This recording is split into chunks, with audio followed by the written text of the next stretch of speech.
Assassin's Creed Infinity is shaping up to be more than a live service game. It's going to be bigger than a live service game. That is my contention. The latest Assassin's Creed Infinity news that has come out is significant. I'm going to give you a very quick breakdown right here at the beginning of the video. If you didn't catch the live stream, hit subscribe and the bell button. The video's long because I do the breakdown right at the beginning and then I discuss it with a live audience right after. So it's, usually like a 2-hour long video. So make sure and hit subscribe and the bell button. That way you don't have to miss out on the content. And I put the breakdown at the beginning because I don't want people to miss the breakdown. I'm going to end the previous stream. We talked about The Last of Us Remake gameplay. If you want to see my breakdown and hot, spicy arguments about that game, check out that VOD. So I'm going to end that stream and bring everybody over with the redirect. And then I'm going to give you the very, very quick breakdown of why I think Assassin's Creed Infinity is going to be more than just a live service game. I did not mean to zoom in. Sorry for scaring anybody who is faint of heart. This is a Reforge update. Assassin's Creed Infinity looks to be more than just a live service game, and they're looking at being a platform. What does that mean? We're going to take a look at some of the commentary on this and give you a very quick breakdown about what some of these other game leaks about Assassin's Creed mean. If you like these quick updates, hit subscribe and the bell button so you don't miss my uploads, or check out Reforge Gaming where I stream live. So this is coming from GamesRadar.com. Assassin's Creed Infinity is reportedly the platform for a new game set in Asia. So this is not going to just purely be a live service game, but a platform for Assassin's Creed. The rumored Assassin's Creed Project Red is now said to be part of the Infinity platform. So this is not just for one game either. There's other things that have been coming out about Assassin's Creed games and the franchise that are seemingly tied to this. Assassin's Creed Infinity will reportedly be a platform for an Assassin's Creed game set in Asia, as well as multiple future installments in the series. So this is one piece attached to something much bigger.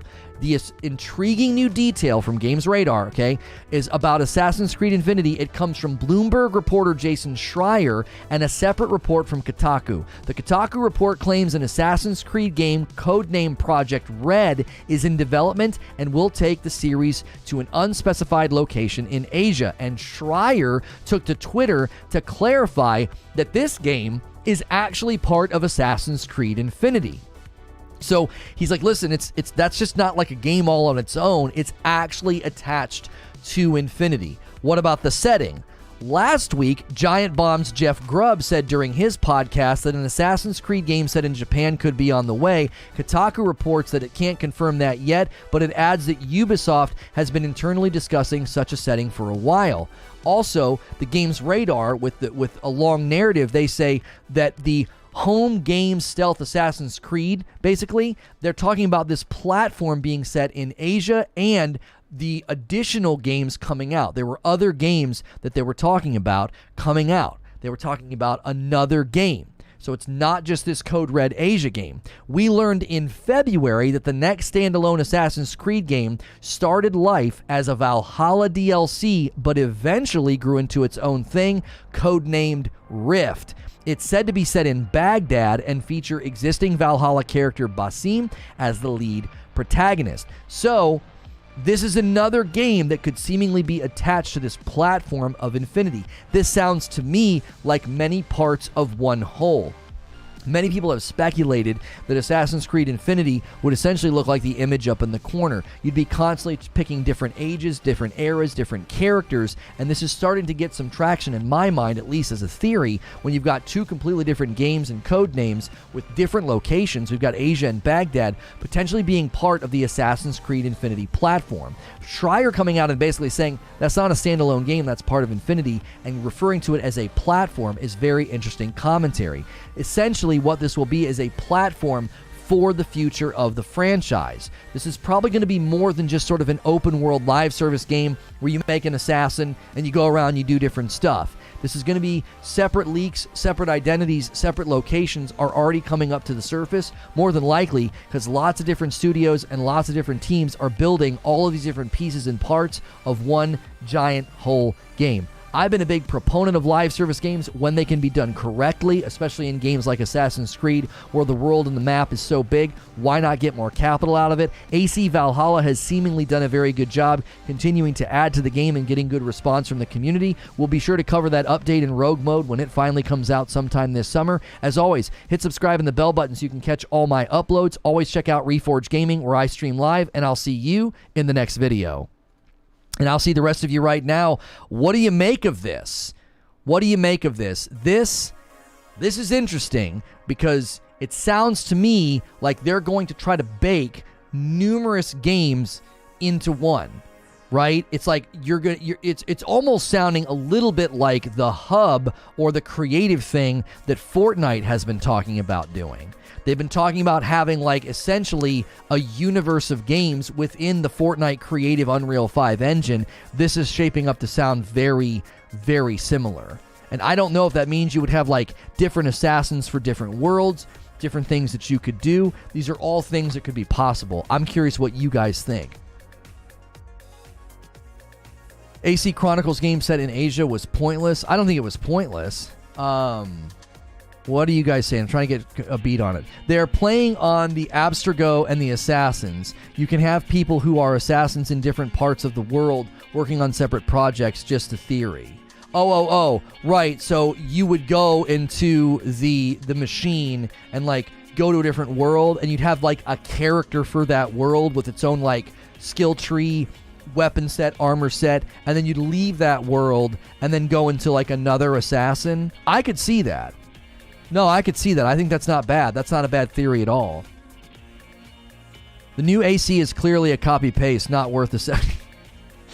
I wonder what the server structure for that would look like. This sounds like an expanded crossover stories like they did with Valhalla and Odyssey. I'm for it, says Xanatos. Thank you again for the coffee order earlier, Xanatos. Japanese Assassin's Creed is where it should have started. Gonna be Ghost, but more stealth. Kind of like the aspect in Black Flag when you went back to the real world. I don't want to spend any time outside the Animus, right? I don't want to be like walking around an office building checking emails and memos. I absolutely hated that. I don't know about the rest of you. If you guys want to weigh in on that. A lot of people did not like when Assassin's Creed really started leaving behind the Animus and that story element, but I, for one, celebrated that. I didn't like that stuff. Bringing back the overworld makes the most sense to connect everything. What do you mean by bringing back the overworld? You hated it too, says Sky. I'm just worried that I'm going to be forced to buy every game in order to get everything. I could see that concern. Like they're just going to try to constantly piecemeal like miniature games to you. 100% Paul says, you will be out of the Animus. To me, that's what Assassin's Creed is. What do you mean by out of the Animus? Like using it to go into the different places, or you mean always being an assassin, Paul? Like what do you mean?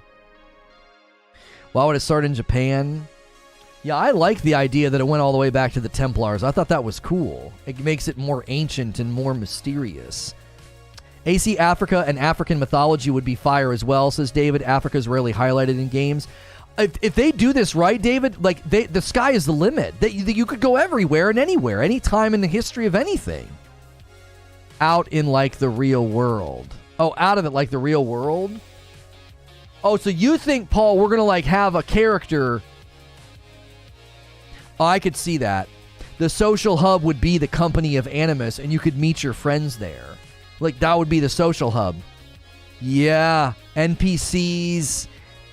quest givers, new NPCs, new quests. Yeah, I could totally see that. I could totally see the central social hub. If it's got like almost like a live service MMO feel, that would be it. We'd go back to the Animus to like meet up and go to the worlds together or whatever. I didn't like the real world, said Frostbite, because it was boring, but it also was important to the story. I liked that it was important to the story, but I didn't like that I had to do... You know what I mean? All the different things. It just felt like a huge record scratch. That's how you connect them? Yeah, I could see that's how you connect them, is with the Animus as the main social hub. If that's it, it's going to be freaking great, says Scratch Z. Guys, do me a favor. You're in a new stream. The last stream was fire. Let's have another one. Make sure you're in live chat so you can see what everybody's saying. And smash that like button for me. We need a new batch of likes. It does help the video. It really does. Consider gifting some members or becoming a member too. That helps as well. Also for lunch or at home. Can't come tonight. Sure, for lunch, whichever is easier for you. Okay. 7 assassins, pick to live in the Animus. I was in Top Chat like a boob. I knew it. I could feel it, Zubair. I knew it was that time of day on Friday for you to become very boob-esque, you know? And I know being boob-esque might be something that I'm stopping. That was gonna get mean. The Desmond story arc was really good in my opinion. I wanted them to expand on that. Assassin missions in the real world would make the real world aspect more enjoyable. I liked Desmond's story until it went completely off the rails in Revelations. Boobear. There it is. There it is. A co-op AC Black Flag would be better than Sea of Thieves in my opinion, says Dalton. The game did pirates so well, it's sad they didn't continue that. You know what's going to happen, Dalton? Just write this one down. You guys ready? You guys ready for a Lono prediction? Skull and Bones will be absolutely buried under the superior nature of Black Flag. Everyone's going to say, this is just half of what made Black Flag great. I'm telling you, reviews, headlines, feedback, that's going to be a constant theme of Black Flag was better than this. What the, Why does this exist? I think Black Flag is going to sink Skull and Bones. It will.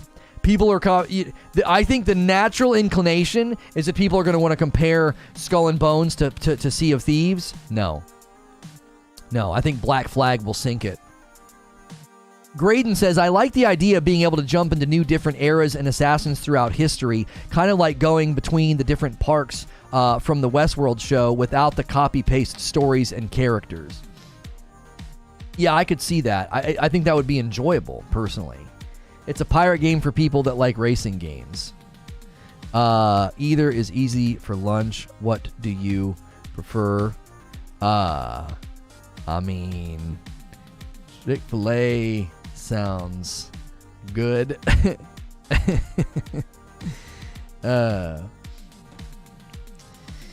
about Assassin's Creed Noir and you're a private eye in like the 60s USA and you secretly assassinate people you're investigating?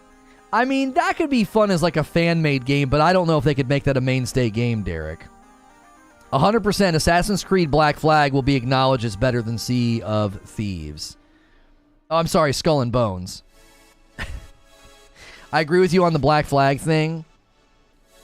Take a poll for Lono's lunch. Yeah, eat at home or Chick-fil-A, that's right. I only asked about Japan being the origin because the first assassins were Egyptians. I'll play a Japanese-based assassins, but Japan wasn't the origin, for sure. But your heart and veins beating and stuff, would that be okay? Should be fine. I'll drink tons of water.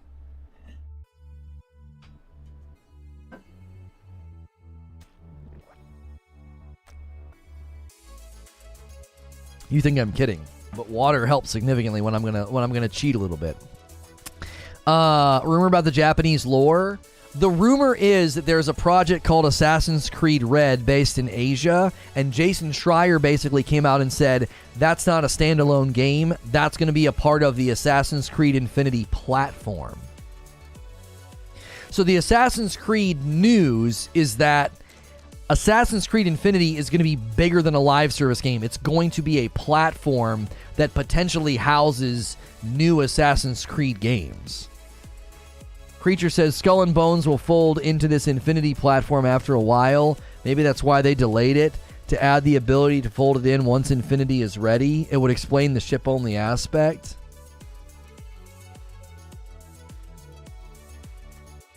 No. Well, I don't know. I don't know. All the marketing for it doesn't line up with that. That would have to be a late game decision, Creature. I like the theory though. That's got some fire to it. That's got some heat. But it might be nothing. Because all of the Ubisoft presents Skull and Bones, like that to me feels like a complete standalone title. And if they made that decision, that's a late game thing. They'd have to basically hybrid that with an AC Black Flag Pirate and a Pirate Era. But I don't know if they want to do that. Like, I'm gonna press against the theory and say why I think it doesn't work. I don't think the theory works because I think the last thing they want to do is come out with Assassin's Creed Infinity and immediately have an era that we've already been to. In my mind, they would use Infinity to constantly go into eras that we've not been to. So, yeah, would have added a few years of dead time. It would have added more dev time, but also think about what I'm saying. Infinity, I would think, isn't going to revisit eras we've been to for a long time. They would probably wait, right? It might be fun to go back and revisit the Egyptian time. It might be fun to go back and revisit the Templar time. But I'm telling you, they're not going to want to do that right out of the gate. That's directly from my tinfoil hat. Yeah. No, I like it. I love the theory. I'm like, ooh, that would be kind of cool. Like, hey, Skull and Bones, whoop, you're a part of the Assassin's Creed Infinity platform, and now you can actually be a pirate assassin, and this is a piece of that. This is a place for you to go get into naval battles. But I would worry again that wouldn't work with where it seems Infinity's going. Love from Australia. Let's roll that Viking boat out. Let's do it. Well, Valhalla's going to come to a close, so sorry.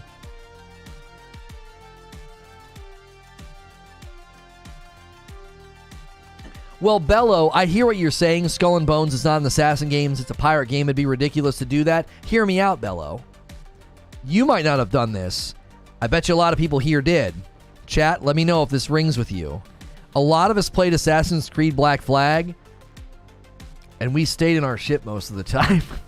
We essentially turned it into that. Like, a lot of us did that. Yo, Rambo-sama, good to see you, man. I haven't seen you in a while.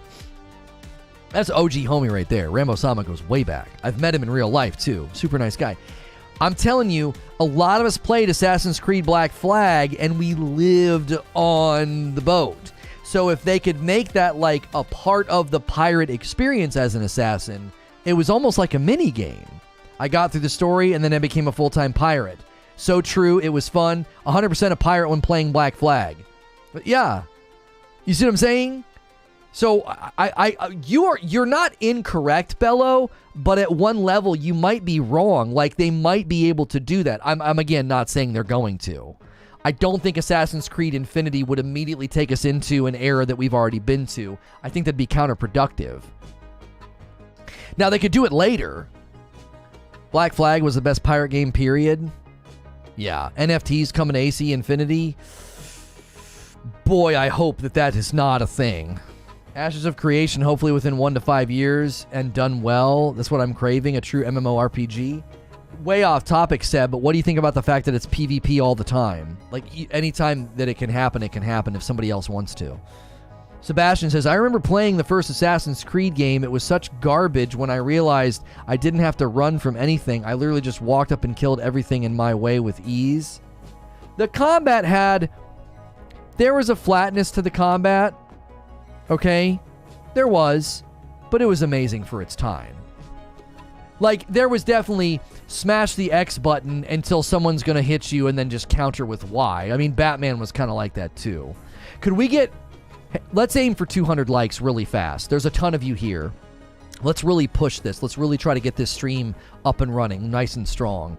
I don't necessarily want to look at the Gotham Knights gameplay today, but we'll have to if we can't get the Steam engine rolling here. I think we can. It's still early. We've only been streaming this for 19 minutes, and there's a ton of you here. So thank you for being here. I really appreciate the continued support of the show. We already had a banger this morning on Last of Us. Let's get this one going. Their combat was so bad through every game until it came to Black Flag. I'm going to fundamentally, not the right word, I'm going to strongly disagree with you. I don't think the combat was bad in AC 1, 2, Brotherhood, Revelations. No. Simple? Sure. When did you play them? Did you play them when they came out? Or did you play them much later after you had gone through a metamorphosis as a gamer and you expected certain things from action and adventure games? Because the Assassin's Creed games were honestly ahead of their time. We have Batman Arkham Asylum, Batman Arkham Knight. We have all those games because of Assassin's Creed. I played them when they came out.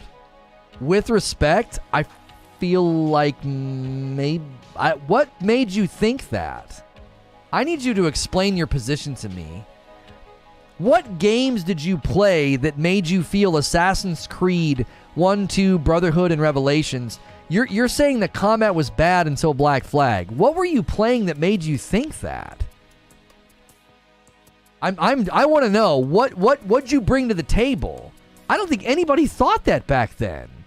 I'm just saying the combat was very basic until they changed it up. Okay, well, hang on. You're modifying your position. Was the combat basic or bad? Basic's not bad. Those are not synonyms. It just felt like it was tacked on. They were concentrating more on sneaking. I just don't know if that's... I don't think that that's true. Well, maybe a little bit in the first one. I don't know. I don't think so, man. Smash the like button. Lono's rhetoric ain't free. At least it's the least that can be done for the act. Okay. That's going to be a blip. We just switched ingest servers. Creature, that was a fast switch. So NVENC is not the reason that happens. Okay? There will be a follow-up blip. YouTube just made us switch ingest servers. It happens sometimes in the middle of the day. It does. But that was a faster swap. So NVENC's not the cause. That was a quick one. There'll be a follow-up blip. You might have to refresh. Audio might get a little funky. That wasn't me. YouTube sometimes refreshes their ingest servers, okay? Do me a favor. Right now, I need your help because this can really hurt the stream. We can lose momentum. I need you to smash like, spam the chat with comments, say something nice, say something pleasant. Just do something and smash the like button. We got to endure what just happened because it can mess with the stream. Why can't we get a Teenage Mutant Ninja Turtles game set up like Batman and set up like Elden Ring? Oh, yeah. But the latest Ninja Turtles game is so fun. Oh, it was so fun. The latest Ninja Turtles game was so good. Yeah, guys, just keep chat. Just get the chat going and smash like. We can absolutely survive that blip. We need 30 likes for 200. If you've not smashed like yet, do that for me. Do that for me. You might have to close chat on mobile, but that'll really help as well. Robert says, I ruined the series for myself trying to play 1, 2, and 3 when they came out. I didn't like it at all. It just felt like diving in the hay bales. So here's what I did with Assassin's Creed. I played Assassin's Creed 1, 2, Brotherhood, and then when I got to Revelations, I couldn't do it. I couldn't do it. It was like I burned myself out. I like to eat cold pizza. Thank you, guys. I appreciate it. I do. I appreciate it. And the coffee orders. You know what would really go smooth right now? Is some Reforge roast and some gifted membership. No, seriously, though. Thank you, guys. Thank you. I've been playing the same Teenage Mutant Ninja Turtle game since the 80s. Something new would be nice. You know how risky that is, Derek? You know what I'm saying? And a neck pop? There you go. You know how risky that is? Because you know what people would say? They'd be like, this isn't Ninja Turtles. You know what I mean? They'd be like, this isn't Ninja Turtles. They would be very risky. For me, the problem with the Assassin's Creed games is I'm a completionist and their games just take so long. Oh, I've talked about that before, Sebastian. I had to walk away from Odyssey. The denseness of the game, I feel like the denseness, it gets pitted against me. It 100% gets pitted against me. It's like, I would like to complete everything here, but there's so much, oh my gosh. It reminds me of the intro on Purple when we'd spam the chat with emotes. Yeah, we used to do that. We used to do that intro over here, and we stopped doing it. One message further up with Infinity, says Akuta Papa. I think that they are going to include all previous games under the fold. This is why they might be closing servers for previous games. They can move everything over under Infinity servers if they want to keep it. Who knows, just a theory again. I wouldn't say dense, just vast. I would say dense. Every town has the same missions. Every village has the same missions. What do you guys think of Akuta Papa's theory? Do you think they're going to build the Assassin's Creed Infinity platform and then bring every Assassin's Creed game underneath? So, Assassin's Creed Valhalla and Assassin's Creed Syndicate, Assassin's Creed Unity, just shove them all in.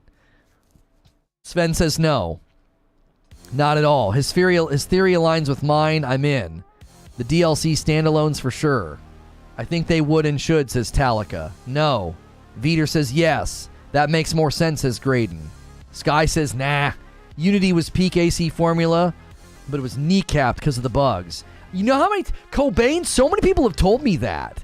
They're like, bro, Unity was so good, but they absolutely got just beleaguered by bugs and nobody gave it a shot. AC3 combat was very similar to Black Flag from what I remember.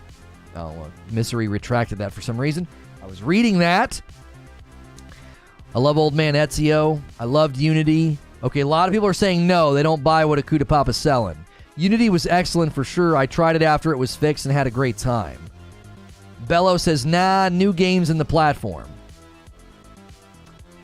I'm going to make a prediction. Here's what I think is going to happen. I think that Akuta Papa is right, but not immediately right.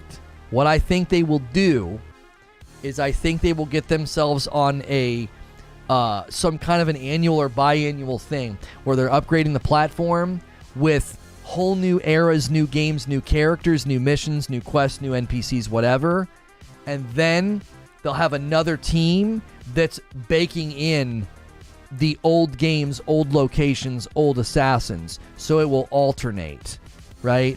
So like once a year, you'll get a brand new area, DLC, new assassin, new missions, new weapons, new everything. And then they'll flip it. And then 6 months later, they'll be like, this will feel familiar, but we're going to bring in this one. They'll switch. So in 10 years, the Assassin's Creed Infinity platform will have everything that they've ever made in it. It'll be like a hub. Now, I don't know how they do that with server space and everything installed on your platform. That would be ridiculous. I don't know how they would do that. That would be absolutely massive. Maybe they go the Call of Duty route. Do you know how you open up Call of Duty and it's like, do you want to play Cold War? Do you want to play Black Ops? Do you want to play Warzone? Do you want to play this? It has them like siloed and you like pick which one you want to go into. What if they go that route? It had too many typos for my liking. No worries, Misery.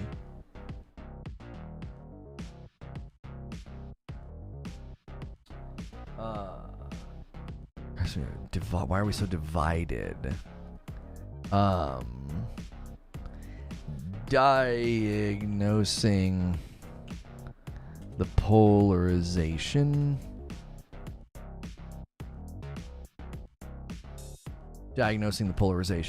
Reforge Gaming is a live gaming podcast weekdays at 9 a.m. Eastern, and you're welcome. So if you've not smashed the like button, thank you, Seb, for doing that. I can totally see them going the Call of Duty way, all being in one. A la carte downloading, siloed downloads. Yeah. No, terrible. It screwed up the game so bad. I'm not saying it's a good idea. I'm just saying, which do you think they might do?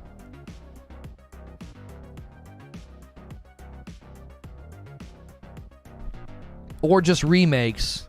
I'll even take remasters. Seems like they're the same thing. Don't you start that. Don't you put that evil on me, Ricky Bobby. I did repost spot above. AC3 combat was very similar to Black Flag. I played it a lot because I share the name of 3's main character. The combat in 3 was good in fairness. Okay.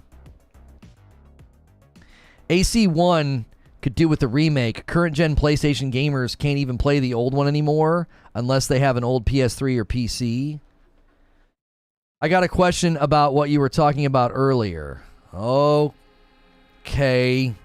Guys, can we smash likes? Oh, man. See, we dipped under 300. Come on. We need 10 more likes. 10 more likes. Come on. We can do it. We're 30 minutes in. This is moving. This is grooving. This stream's going places. Let's see what everybody's saying. All being in one. I could see them going the COD way.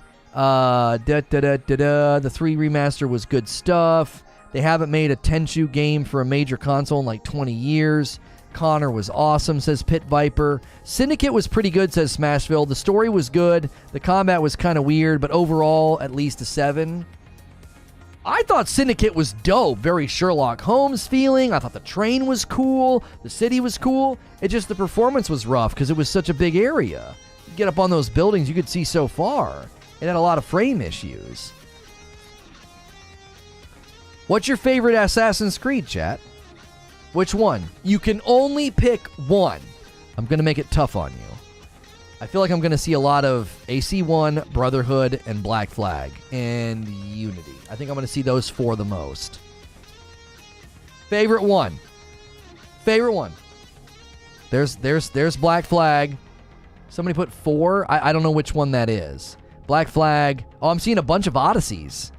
Mine is Origins. Mine is Origins. I love Bayek. I thought it was absolutely phenomenal. I love what they did with the Origins. I love how it was almost like a soft reboot.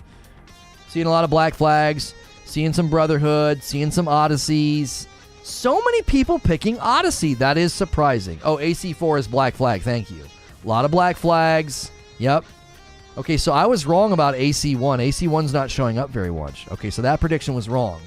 But Brotherhood, Black Flag, they're showing up quite a bit. I'm actually surprised by how much I'm seeing Odyssey. I like seeing so many Origins. I do. I like seeing so many Assassin's Creed Origins. I like seeing that. Bayek, the lean, mean killing machine. Yeah, Origins is so good. I just don't see the value in shoving old games into infinity. What if they don't shove the games in, Sven? What if they bring the map and the character, and there's some sort of a technological thing where they say, you can remake the story now, and you just get to go into that area. You get to the point of interest in the map, and you get Bayek, but you don't have to follow that story anymore. Like, it's more of like a free roaming, like open world thing. Bayek deserved a sequel. Agreed. They don't like doing that, though. They've completely moved away from that. There we go. 200 likes. We did it. We did it. Nice first 30 minutes on this stream, guys. Thank you. Valhalla has weird comment. I don't know. I could see revisiting areas, but yeah, it'd have to be a new story reason to be there. Surprised anyone would say Odyssey's their favorite. I love Cassandra and Odyssey. You know what's funny? How many of you that picked Odyssey played as Cassandra? Because I think a lot of people really, really dug that about that game. Because I've heard many people say Odyssey's at its full peak of quality if you play as Cassandra. I've heard a lot of people say that. Me, Cassandra all the way. I played as Cassandra. I loved her voice. Cassandra, of course. See? Yes, Cassandra. You see? You missed out. Definitely Cassandra for Odyssey. Yeah. You have homework. Lady Cassandra was canon. Cassandra for life. If you played Odyssey and you don't get it, you're like, why did all these people pick Odyssey? Looks like you need to replay the game as Cassandra. Come on, let chat compel you. Look at this. Another person saying, yes, Cassandra. I started as Alexios and restarted as Cassandra, especially after she was confirmed to be canon. Much better characterization by the Cassandra voice actor. I played as both Cassandra and Alexios. Why not the future? The IP to me is stale and in need of a reboot. It's lost what it was in the first place. AC wasn't supposed to be a Witcher wannabe. You guys think that's a fair assessment? That Assassin's Creed is a Witcher wannabe? I didn't feel like Origins, Odyssey, or Valhalla fell into that trope at all. I don't think so. AC Odyssey as Cassandra?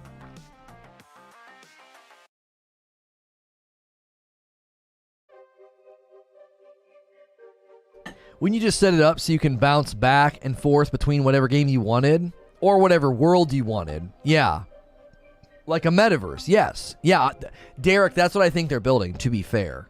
Central hub's the Animus, and you go into all the different worlds as different assassins. Yeah, that's what I think Infinity is going to end up looking like. A $10 tip from DJ Steph. They have completely went away from what Assassin's Creed was. Someone said it best earlier in chat. We work in the dark to serve the light. This great quote is meaningless now. I'm going to say something that might upset you.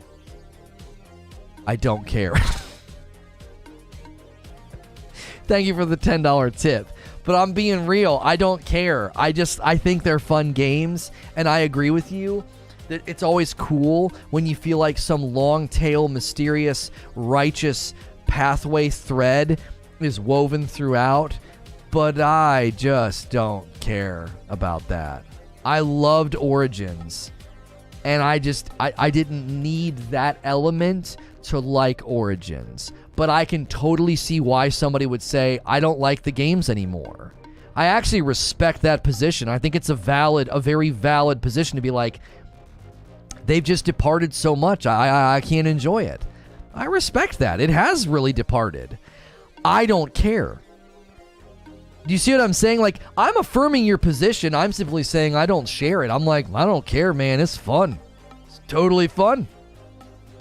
That I don't care made me laugh out loud. Didn't see it coming. I think that's somewhat fair, says Wheeze.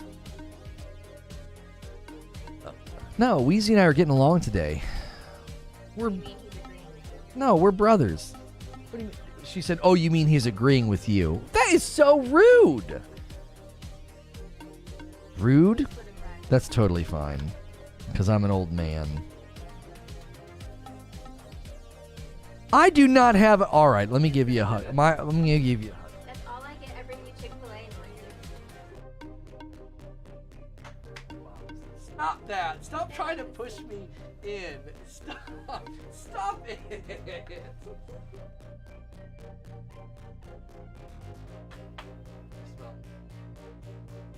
I only walked from the car to the house. No, it's fine. It's not a bad thing. I can just tell. Coke. Do you want yours? No.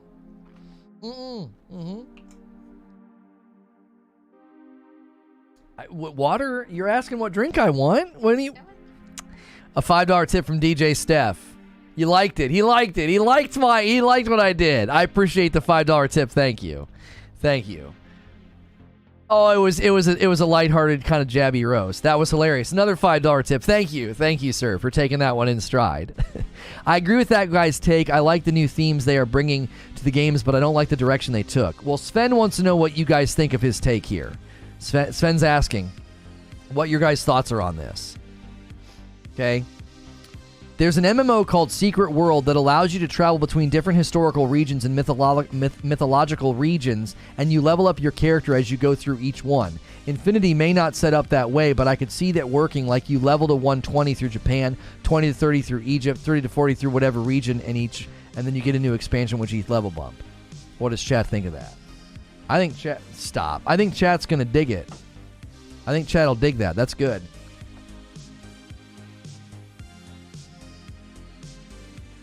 There's a dilemma with your setup, but I think it would work.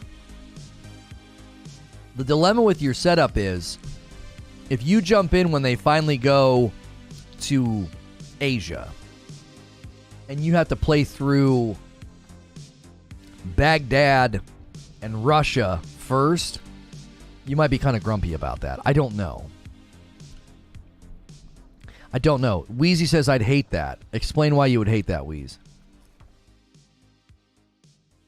Like, that sounds good, but it also sounds like late adopters or people that would show up late to be like, I don't really want to play Baghdad. I'm really interested in the Asian one. Like, I want to be a ninja. I want to be a samurai or whatever. Accessibility would be the tough. Yeah, what Creature's saying, it would make entry a nightmare. You'd have to let people somehow skip. I don't know how you would do it, though. It's the classic MMO problem. Yeah. Yep. Late adopters. What do you do with them?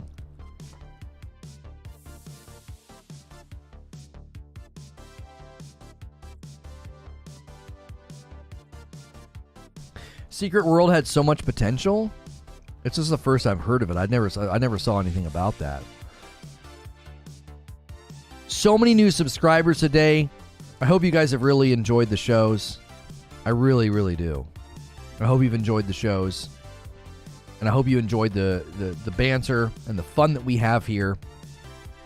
We've been streaming on this channel for almost a year. We're about 2 months shy of a year of streaming our live talk shows every day here. And so we appreciate it. If you like a good safe for work radio show, it's almost like a podcast about gaming news, man, hit that subscribe button, hit that bell button so you don't miss out. And Kat coming in with 10 gifted memberships. It's Mango, Curse, Antidepressive, Cold Jack, Dr. Slay, Robert Hines, Justin Barth, Free J Free, Clear Night, Tacos Ferraria. Is that all 10? 2, 3, 2, 3. That's all 10. That's a 10 bomb. Did we hit 1,200 members yet? If we hit 1,500 members, we don't have to keep it. We don't have to maintain it because we're always going to be losing some. But if we hit 1,500 members just once, my wife has to go back and play Elden Ring. And she got to like a dungeon and couldn't beat the boss. We are 22 away from hitting 1,200. That's our next milestone is 1,200. Thank you so much, Kat. Super generous. Happy Friday. Guys, there's Ginger Prime. I'm going to be on a podcast in a little bit, in a couple hours here, with Ginger and 30 and So Gaming right here on this channel. No more steak and ketchup, no more. Yeah, we did that last month. If you're a new member, you can go to the members only playlist and see all the streams I've done with my wife when I had to eat a steak with ketchup. I just get all my arguments out here so I can go be normal in the real world.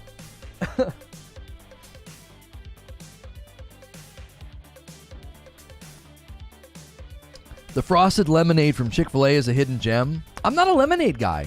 I'm not. I don't drink Coke all that often anymore. She asked me if I wanted a Coke. I was like, no, just water. I don't like sweet drinks anymore like I used to. I think it'd be better if they just adjusted each story to whatever your skill level was. And like, say to access them, each one is different. Animus, the chair, the Animus loader, the central room. Yo, Ginger! Ginger's getting a piece of the action. 10 gifted memberships from my man. Micah, Curios, Theophilus, Justin Ritchie, RJ, Teria, Eric, KR, Raynard, and King Sonic, the king of time and speed, have all grabbed memberships. A little bit closer to 1,200, man. Had to jump on the train. We've gotten so many members today. So generous. Guys, if you just got a gifted membership today, yesterday, or recently, if you're a member and you are not in our Discord, you really need to be in our Discord. YouTube does not do a good job of putting members-only content in front of you. Our members-only streams usually have a very small percentage of you in them. Some of it's because you don't get notified. Get into the Discord. Discord.gg/ReforgeTV. Discord.gg/ReforgeTV. You won't miss anything if you're in there. We have an announcements room that I always ping when we're doing something, okay? Greatest way to make sure you're getting all the perks and benefits of your membership is to be in the Discord. I can't stress that enough. So we had, let's see, what else could we talk about? We had everybody talk about their favorite Assassin's Creed, and we're now talking about Assassin's Creed Infinity as a platform. What would that look like? How would you let late adopters come in? How would you level? Here's something that I'm going to throw out there. What if every environment that you would go into, right? What if every environment that you would go into, the map itself had level settings that would indicate like how hard it would be, and you would go in and you would have a base level, starting brand new, or maybe you're coming from another area and you're like level 50 now. And what those areas would do is fall under, at, or above whatever level you have. So there would be a natural trajectory of exploration, missions, and work that you would do. So if I go in as a level 10 and the areas are -5, 0, +5, +10, those areas would be scaling in relation to my level when I go in, right? And then as I progress, they don't consistently stay out of reach. Does that make sense? It's like, oh, that area is a plus 10. I got here at level 10, so I got to get to 20 before I can go over there. You'd almost have to accept it. It would be like, you're going into this world. Do you want to integrate right now? Because when you integrate, it's going to set the world's level for you. Right? It's going to set the world's level. It's going to be in relation to where you are. So that way, if you're a late adopter, it doesn't matter. Now, if you want to catch up with your buddies, you're going to have to do the work. You're going to probably have to go to all the areas and level up.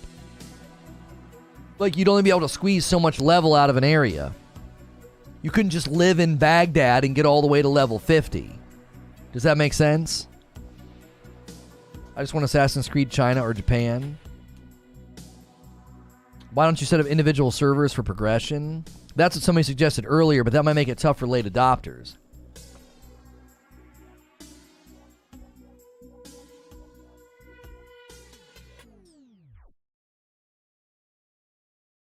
Siege Master says, siloed downloading, like how Call of Duty does it, would allow them to never have to retire content.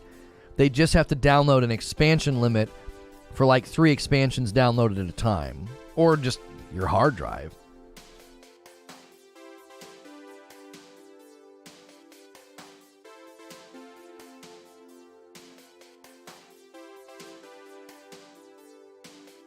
Assassin's Creed Japan is just Ghost? No. No, because you could make it more ninja-based and less samurai-based. They have Assassin's Creed Japan. It's called Ghost of Tsushima. I don't agree with that. No. Because the duels and the sword fighting and the 4 different stances and how much of it's katana-based, how much of it is, melee-based. No, I disagree with that. I think that's not really... That's sadly not charitable to either game. I think they could go more ninja.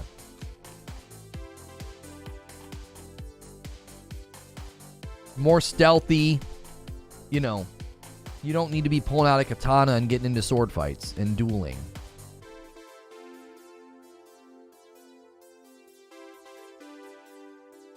Now, sadly, the Ghost of Tsushima, he uses a lot of the tools that a ninja would use. Right? Shurikens, smoke bombs, darts.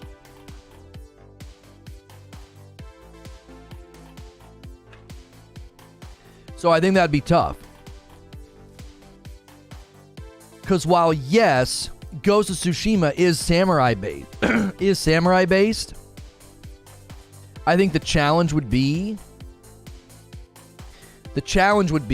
so much of what you can use in Ghost of Tsushima is very much Assassin's based. That's why he gets in trouble.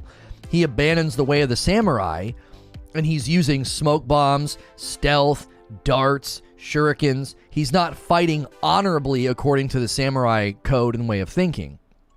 So that would be a major point of comparison if they tried to do an Assassin's Creed in Asia, or like the Assassin's Creed Red, that code name or whatever, apparently it's going to be in Asia. If they want to go the more ninja route, it'll heavily get compared to Ghost of Tsushima. So they'd have to be very careful with that. Like the execution of using like ninja stars, which are basically shurikens, and, smoke pellets to disappear and stuff like that.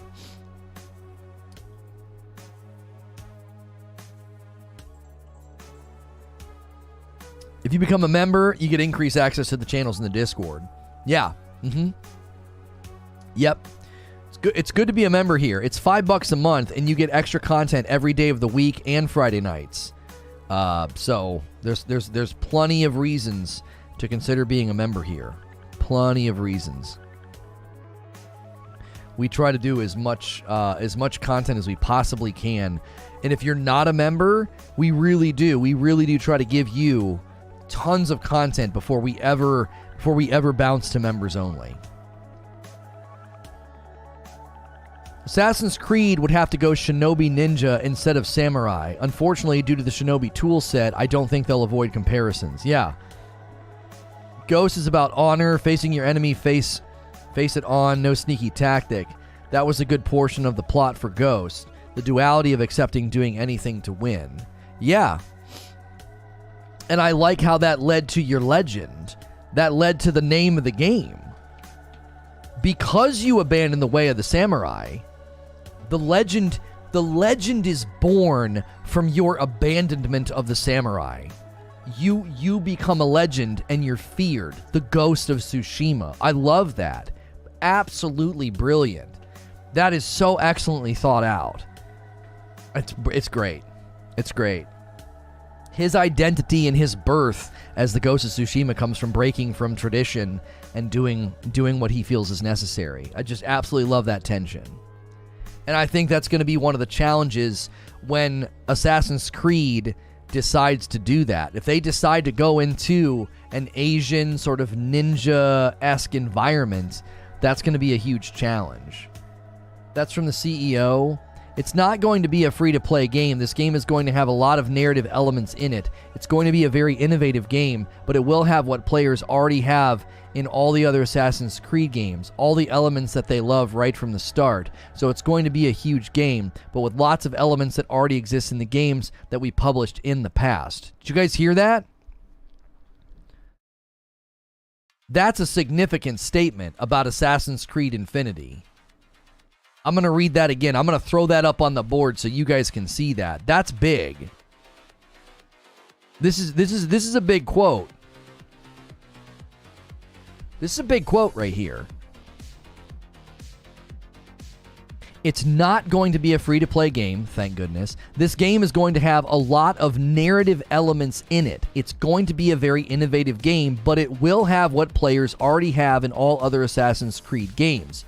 All the elements they love right from the start. So he's not saying all of the other Assassin's Creed games are going to be in here. He's saying all of those elements will be there right from the start. And then he elaborates. So you got to be careful here. Right here is what he means. When he says you're going to have what you've had in the other games, he doesn't mean you're going to have AC 1, 2, Brotherhood, and Revelations baked into Infinity. He's saying you're going to have elements from those games that you love right from the start. And so he elaborates. So it's going to be a huge game, but with lots of elements that already exist in the games that we published in the past. What he's saying is that if you really like the combat, the tool set, or the whatever from Brotherhood or Revelations, there's going to be a whisper of that or the presence of that. There might be the explicit presence of that in Assassin's Creed Infinity. Yo, Matasbo putting some coffee logos in the chat. Those gifted members are all gone. They're still at the top of the chat, so the train's still going. We've had a couple of coffee orders today. I think 3.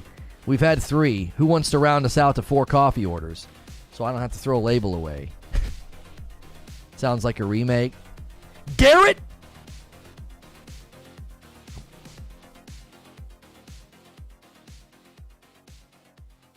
Garrett, I will cut you.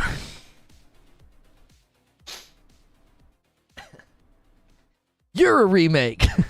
Your mom's a remake. That's not funny. My mom's had a lot of plastic surgery, man. I really want them to bring back buying shops to make money, like in 2 and BH. Here's what I love about what Garrett just did. Garrett and I were back and forth hammering tongs in the last stream. And he can come in here and do, that's called a callback. He can do a callback. I love callback jokes. That's a great callback joke. I love that he did that. I love that you guys, that's my favorite thing about what we've been doing, is that people stay. They're like, well, Lono didn't agree with me. He was shredding me up, but I'm still here. I'm going to joke about it later. I think that says a lot about you. I'm dead serious.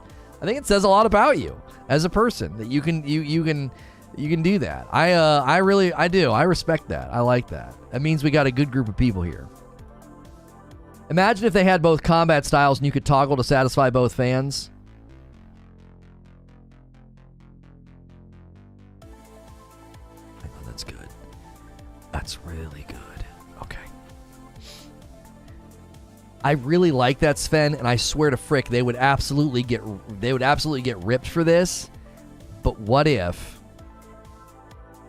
you could choose like 3 or 4 different fighting styles, and you could toggle between them while you're playing. Now I know somebody's gonna say that's Ghost of Tsushima. That's the four stances.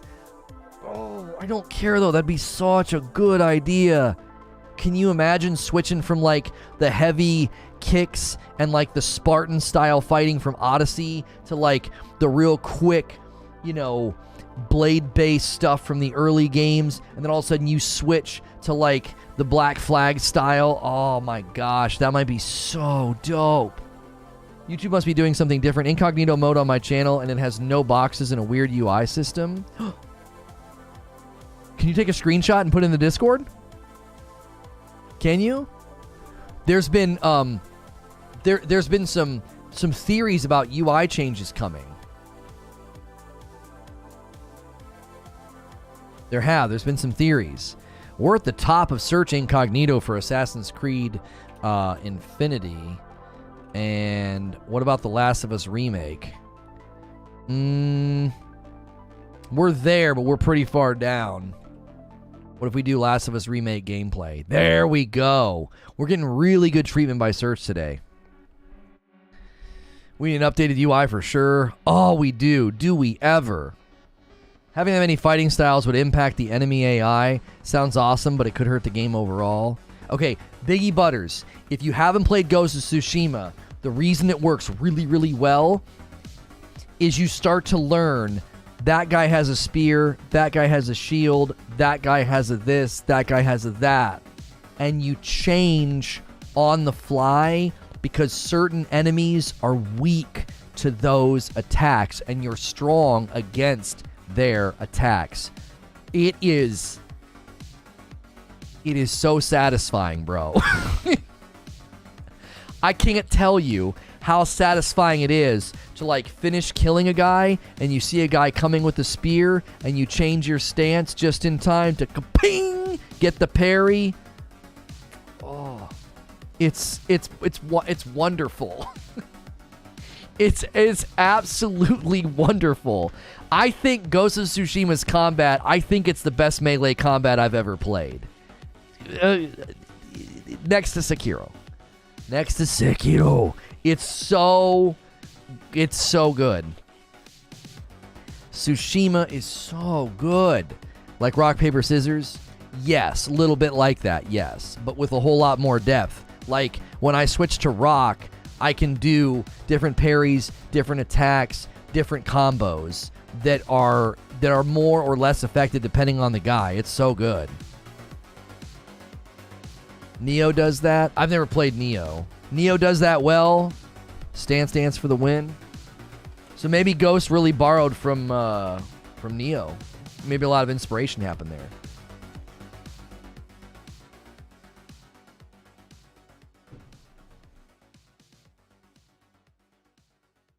When's Ghost coming to PC? I don't know.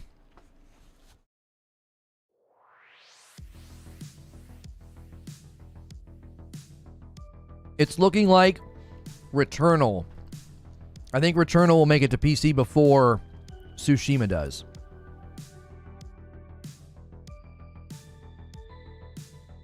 That's a pancake sandwich. No, you're just seeing the bottom of it.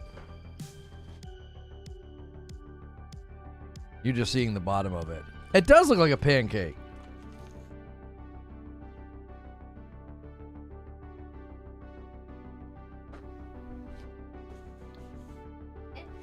It is.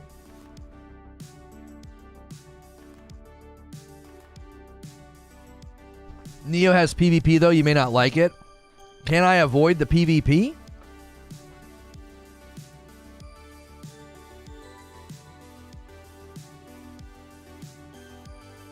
Here's a slightly different UI. All right, hang on. Okay. Let's take a look at this slightly different YouTube UI. If you guys are enjoying the show, do me a favor. Hit subscribe and the bell button. Smash the like button.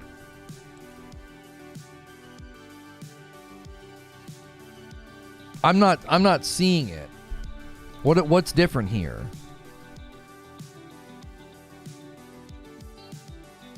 I'm not seeing a difference.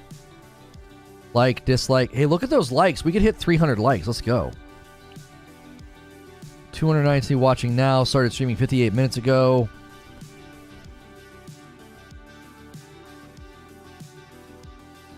Oh, we have a screenshot inception from Sven, so we can do a comparison.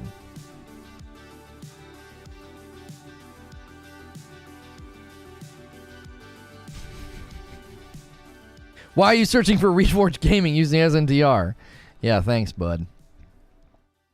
Trying to get that brand to be purified, and you're hurting us. It's so subtle. Oh. So it's sliding Reforge Gaming below the description. It's pretty minor. It's pretty minor. That just potentially means they're shifting things around, but that could be very, very good. Search has been purified. Yeah, right.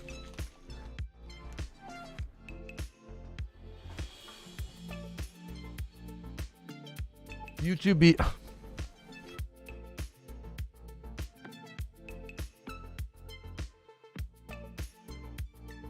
YouTube be remaking and remastering?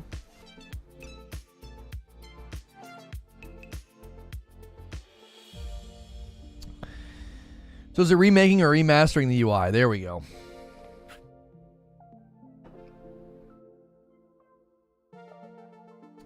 Ghost of Tsushima turns it up a notch with New Game Plus. You get the mystical abilities too. Yeah, I never did that. Almost 17,000 subs. Yeah. Yo, the member train isn't stopping. Do Devas gifting 5 memberships. Pat Gaming, UK Gamer, Reaper Punch, Benjamin Renlin, and James the Human. Guys, make sure and say thank you to Do Devas. That is so generous. We might have just hit 1,200 members.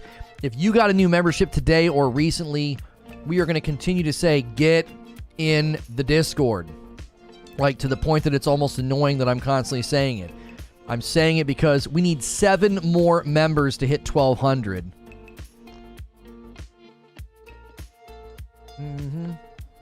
We need 7 more. Thank you guys so much. If we hit 1,500, my wife has to play Elden Ring again. I didn't do a shelf this morning.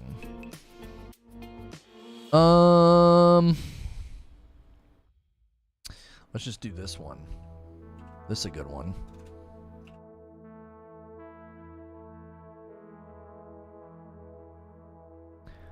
Save that. Go down here. Do this.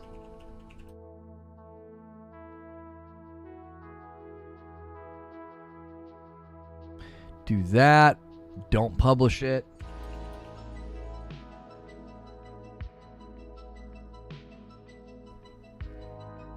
Put it in there. Put it in Ragnarok. And publish it now. I forgot to hit the short shelf today. I got a good one. Okay. Thank you, Do Devas. Yeah, guys, make sure to say thank you. YouTube Lurker coming in. Pushing us over 1,200. He says, you need 7, I'll give you 10. So kind and so generous. This guy took care of us last month, and he said he was going to stay out of the ring, but he's jumping back in. Gaming Clips, Raphael, Dominant Gene, The Mike 456, Evan Linton, Justin Terry, Wretched Horror, Shakuzalu Gaming. I know I say it wrong. He likes that I say it wrong. Dark Let's Plays, and Stu. All of you guys that just got members, man, click that Discord link. Get in there. You will not miss members-only content. We do it every day of the week. We do it every Friday night, right? Make sure you're here.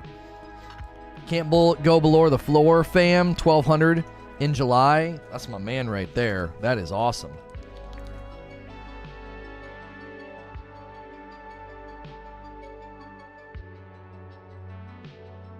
I cut off 4 YouTube memberships, and the only one I'm keeping is that one. It felt weird when you went on vacation. I know. I appreciate it.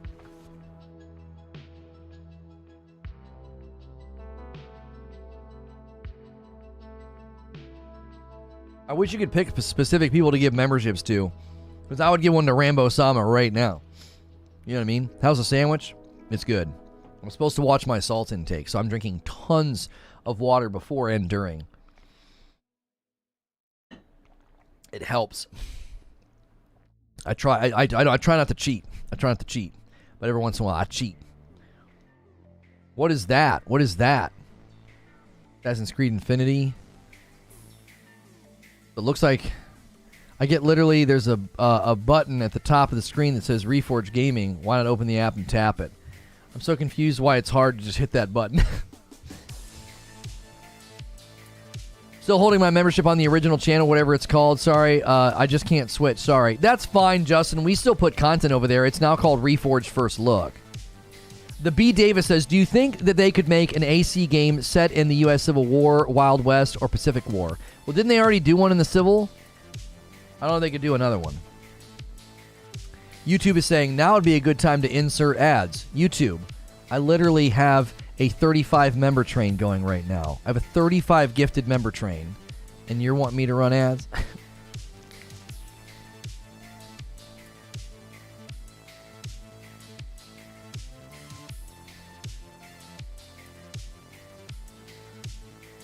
Oh, that was Revolutionary War. Sorry.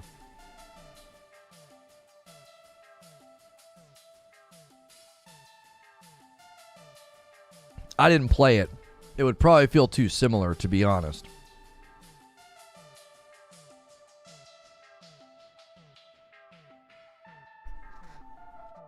Tier 2 members. If you want to upgrade to a Tier 2 member, if we hit 100 total Tier 2 members, Mr. Glum has to upgrade his membership to Tier 4. Tier 2 members, don't forget to vote on what we have to play tonight. Right now, Escape Academy and Garfield Kart are winning. Madison and FIFA are not. So make sure and go cast your vote. You can only vote for 2 games this week. You can only vote for 2 games this week.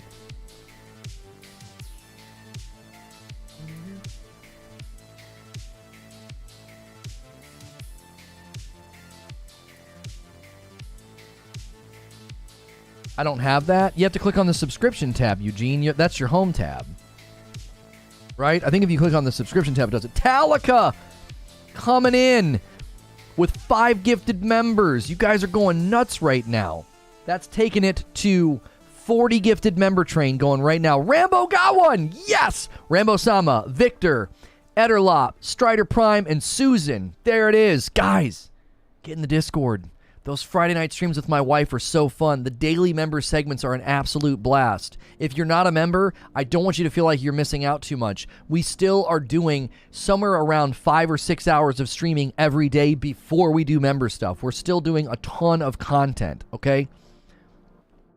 Isn't Escape Academy 1 player? They don't have to be 2-player games because we can take turns.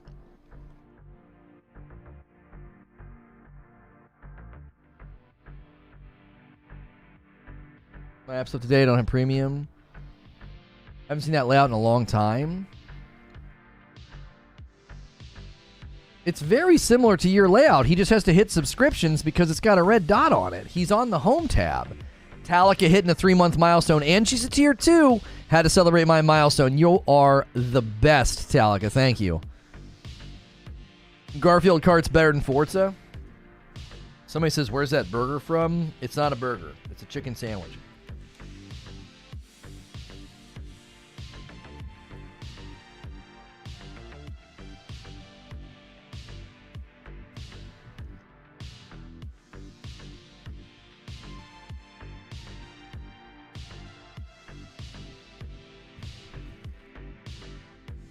So hard.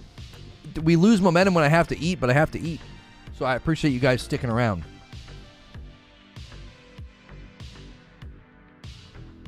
Oh. Yeah, there you go. Maybe that's what we should start saying. Hey, if you're using the mobile app, make sure you check the subscriptions box at the bottom. Click that box. You got to be on that tab. That tab is never gonna mislead you. It's everything that's current from your subs. You know what I mean? I mean, it had a red dot on it, to be fair.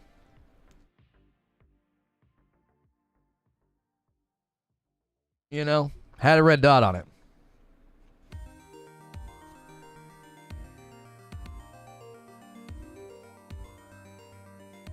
My crappy tier 1 self votes for Stray.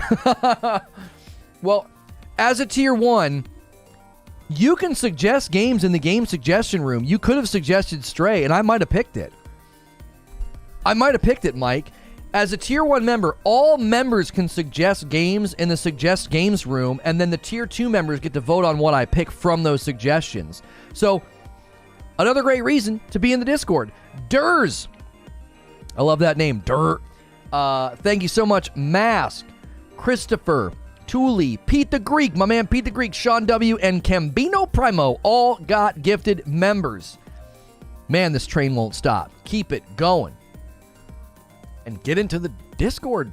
You can submit games. There's a room in the Discord. If you sync up your membership, there's a room in the Discord called Suggest Games. You can throw games in there. I'll take a peek. If I like them, if I think they'll work well, I'll throw them in the vote room. So if you'd have put Stray in there, I might have done it, because Stray is really fun. It would have been fun to play that with my wife. Yo, Behemoth gifting 5 today. What is actually happening? I can't read that name because it's Chinese characters. Shoot, I can't tell. I'm not gonna try to guess. Thank you so much for being here and getting gifted a member. Dr. Pimp got one. SOS Now, the Tiki Taki, and Porthanax all got gifted memberships. There it is. More people that should be getting in the Discord and making sure to tune in tonight for my Madam and I playing and having drinks and laughs.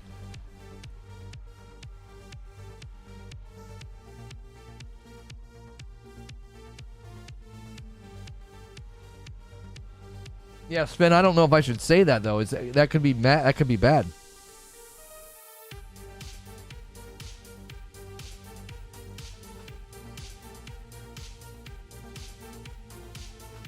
No Keck this time. As a cat guy, Stray had super good mocap. It really did. It really, really did. Gifting is so much more satisfying than just cash. The beauty of gifting, I mean this, the beauty of gifting is you're giving other people an opportunity to experience the members-only content, and then they might jump in next month. Like, that's our hope, is just grow the community. Like, be here for those after shows. Be here for those, like, late afternoons where we're just debating. We debated Stranger Things the other day for, like, an hour. It was so fun, but that was members only. Friday nights, community game night, right? If Friday nights you can be here, man, it's such a good time. It really, really is. I know that's a little awkward. A lot of you are here during the week while you're working and lurking, so Friday night's just too tough, but we would love to see bigger turnouts on Friday nights. Beauty is definitely getting people in the community. Yeah, that's the ticket, man. That's the ticket.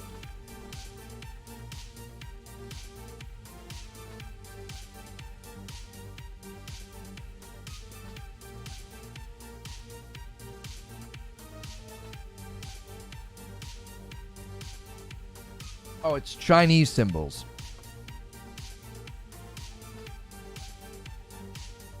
My friend who's Korean has talked about how Korean and Japanese are similar, because I feel like Japanese and Korean, it sounds like percussion, like little percussion beats, like do go do do do do do do. Like that's how it always sounds to me. And he said that the major difference between Japanese and Chinese, if you're listening, what it sounds like is there's more of like a ow ow ow, like they're hitting. How do you describe it? It's tonal. It's tonal.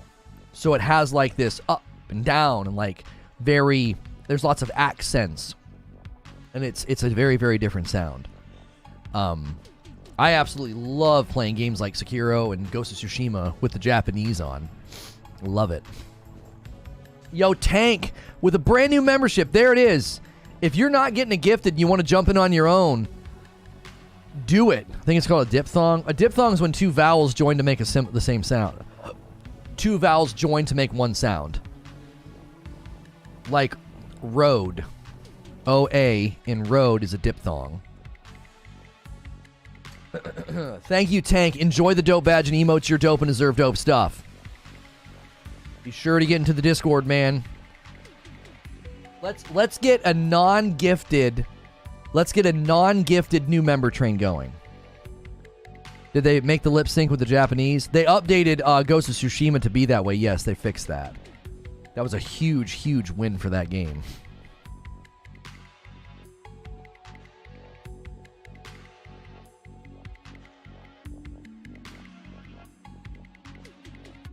Do you have to buy the director's cut to get that?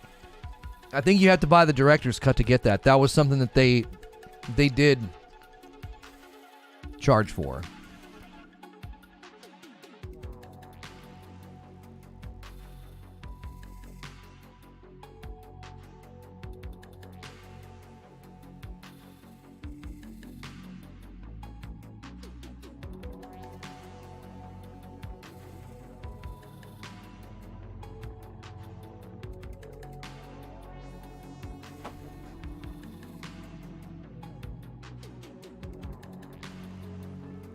I'm done eating.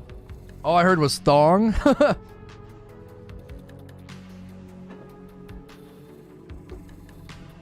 I watch a decent amount of Korean TV.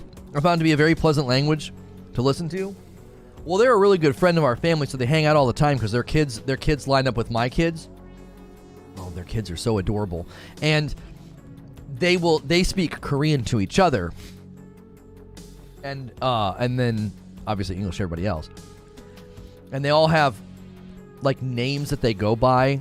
Like, their kids have English names, and then the parents have simplified Korean names that they let people call them. Like, the guy lets everybody call him by his last name. And I was like, well, no, I want to know what your actual Korean name is. He says, well, it's hard for, Americans to pronounce it. I was like, well, I want to learn how to say it. I'm going to call you by that name. He likes being called by his last name or his first name. He doesn't really care. But I learned all of their Korean names, and that's what I call them by their Korean names, because I'm like, names are really important, and I honestly think their names are beautiful. It's like they have such cool sounds. I would rather use that. And I asked the kiddos, I said, which do you prefer? And the boy, he likes being called by his English name, and the little girl, she likes her Korean name. So I make sure and do that. I use the name that they prefer. But to me, it's like, I just think, I don't know. I think that's a thing that we could work on. You meet some guy and he's like, yeah, you can call me Bill or Bob. It's like, but no, what's your name? I'll work on it. I'll figure it out.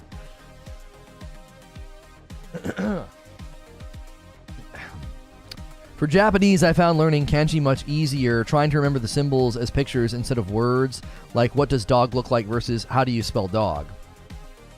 Yeah. My friend's name is Hwai, and he goes by Mike for a lot of things. Why would he do that?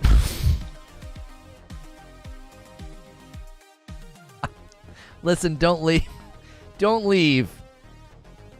All right, come on, chat. Chat, stay. That's the last one for the day, right? I promise. I promise. No more. Okay, don't leave. No.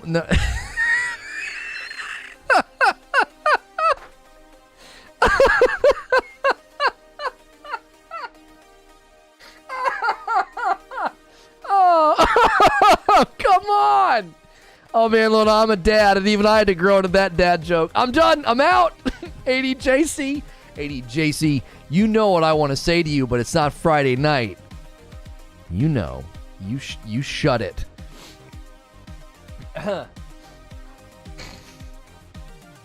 Disrespect of naming conventions, of native naming conventions. Come on. That was funny. $10, his friend would have laughed at that. I don't even know the guy, and he probably would have been like, that's pretty funny. I'm going to go watch hot tub streams. Oh, I have a friend whose name is Laos. He has an English and Laotian name as well. The Laotian name sounds exactly like Soursith. I stopped using his English name after hearing that. Super dope. Yeah. You know what I mean? You shut your GG mouth.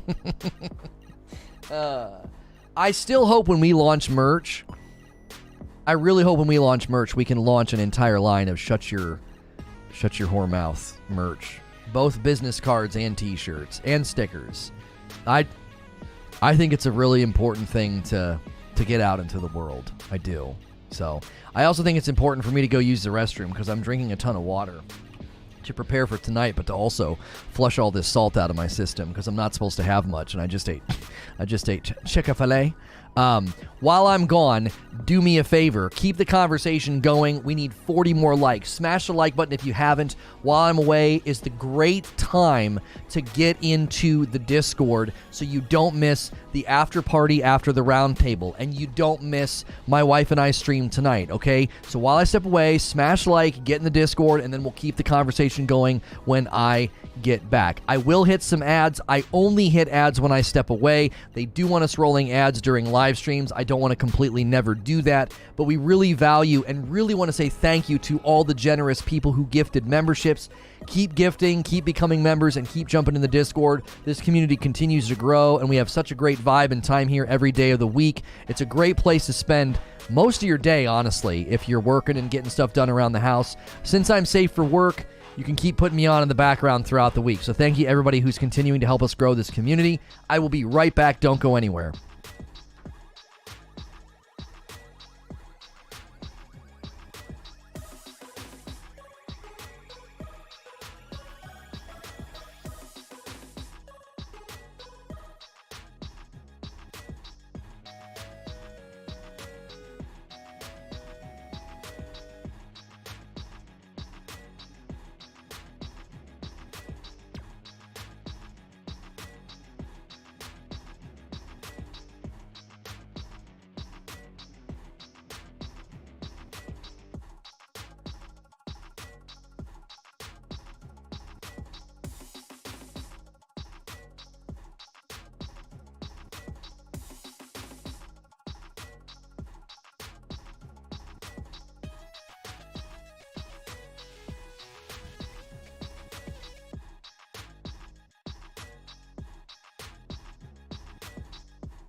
Oh, Chad, I'm so excited about tonight. It's going to be fun.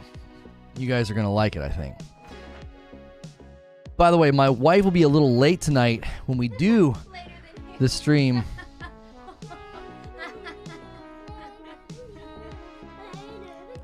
How much do you want to bet I actually start at 8:05 tonight? 8:05. Yeah. Once I added you to the show, they can't see my leg. Once I added you to the show, it became an 8:30, showtime.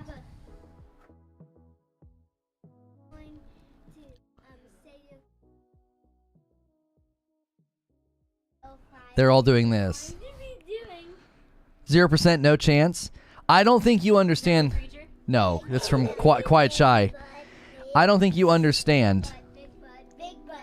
All right, stop shaking your booties at me. Stop. Listen. I don't think you understand. There won't be anybody else in the house but me when I go live this evening. You say you're going to be down here by 8:05, but you're going... $5 not starting 8:05. You know what? No. You know what? I'm going live at 8 on the nose. No, for real. Okay. For real. Y'all are going to see the power of a man. Y'all are going to see the power of a man in an empty home. You're going to see. You'll see. And then everybody will see down here at 10 o'clock. On time. And everybody... On time. 8 p.m. No, everybody will... And everybody will see your pants You want to be in here for that. Get out. Get out. We won't accept 8:01. I'm actually going to push the live button at 7:59 so nobody can be like, well, my clock says... You better be live, not some like poor music or elevator sound going on. Or... And then your pants whip as you get on the screen and you're like... You guys make sense. Sit down. Out of the studio. This job is literally to sit. You've overstayed your welcome. My son said that I would split my pants open and everyone would laugh at me. That was his joke. He got me. He got me good. Is that EST? Yeah. You guys will see.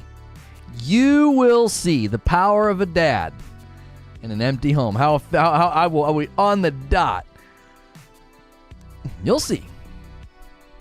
I'll have my feet propped in the living room. I'll be eating my dinner.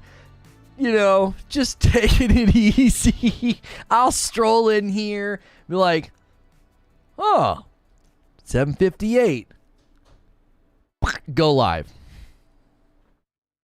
Classic blaming others? No. No, I'm not blaming others. I'm telling you right now, if you aren't a dad, you don't know what I'm talking about. Just go from one side of your house to the other when no one's there, and then go from one side of the house to the other when your family's around. Just time it. Time it. See how quickly you can change a light bulb when the house is empty. Yeah, it's not just dad, right? Yeah, like you got a girlfriend or a spouse, significant other in proximity. See how quickly you can get something done when you're totally by yourself. That's why I have a shed. Where you go out there and cry, you miss the old days. Dad probably makes it worse. Oh, it's everything, man. I love it. I do. I love being a dad. I love my house. Every once in a while, I will catch myself. We'll be scrambling, getting ready on a Sunday morning so that we're on time for church, right? And we're kind of that bustle, that chaos. I actually try to be very present, and I enjoy it. I love it because one day that won't be happening. You know, one day there won't be that chaos, that herding cats to the car. Did you turn the oven off? Right? One day the house will be quiet and we won't do that. We'll slowly meander to the car by ourselves. So, actually, I'm actually pretty good about being on time. A family of two, we're actually pretty decent at it. We're usually the first people at most places. So, I love it. I do. Real serious question. There was a serious dad question from Tony C above. Oh, what did he say? I have a serious daddy-o question. If you'll allow. Yeah, go ahead. Go ahead. That's one way to look at it. I love it. I absolutely love the chaos of the home. Like when they're not here, I don't like it. The house is too quiet. It's so quiet that an ice machine gave me a heart attack. Like, you know what I mean? There's no sound in the house. There's no pitter-patter of feet. There's no thuds and thumps. There's no laughter. There's no music. There's no fights. That silence is, it's awful. I can get a lot done, So I enjoy it in the moment, but I'm also like, I don't like this. This is not fun. This is not cool. It's nice for the first 12 to 24 hours and it gets quiet. Yeah. All the mirth gets sucked out of the home. It's just you. No joy, no mirth. Yeah, exactly.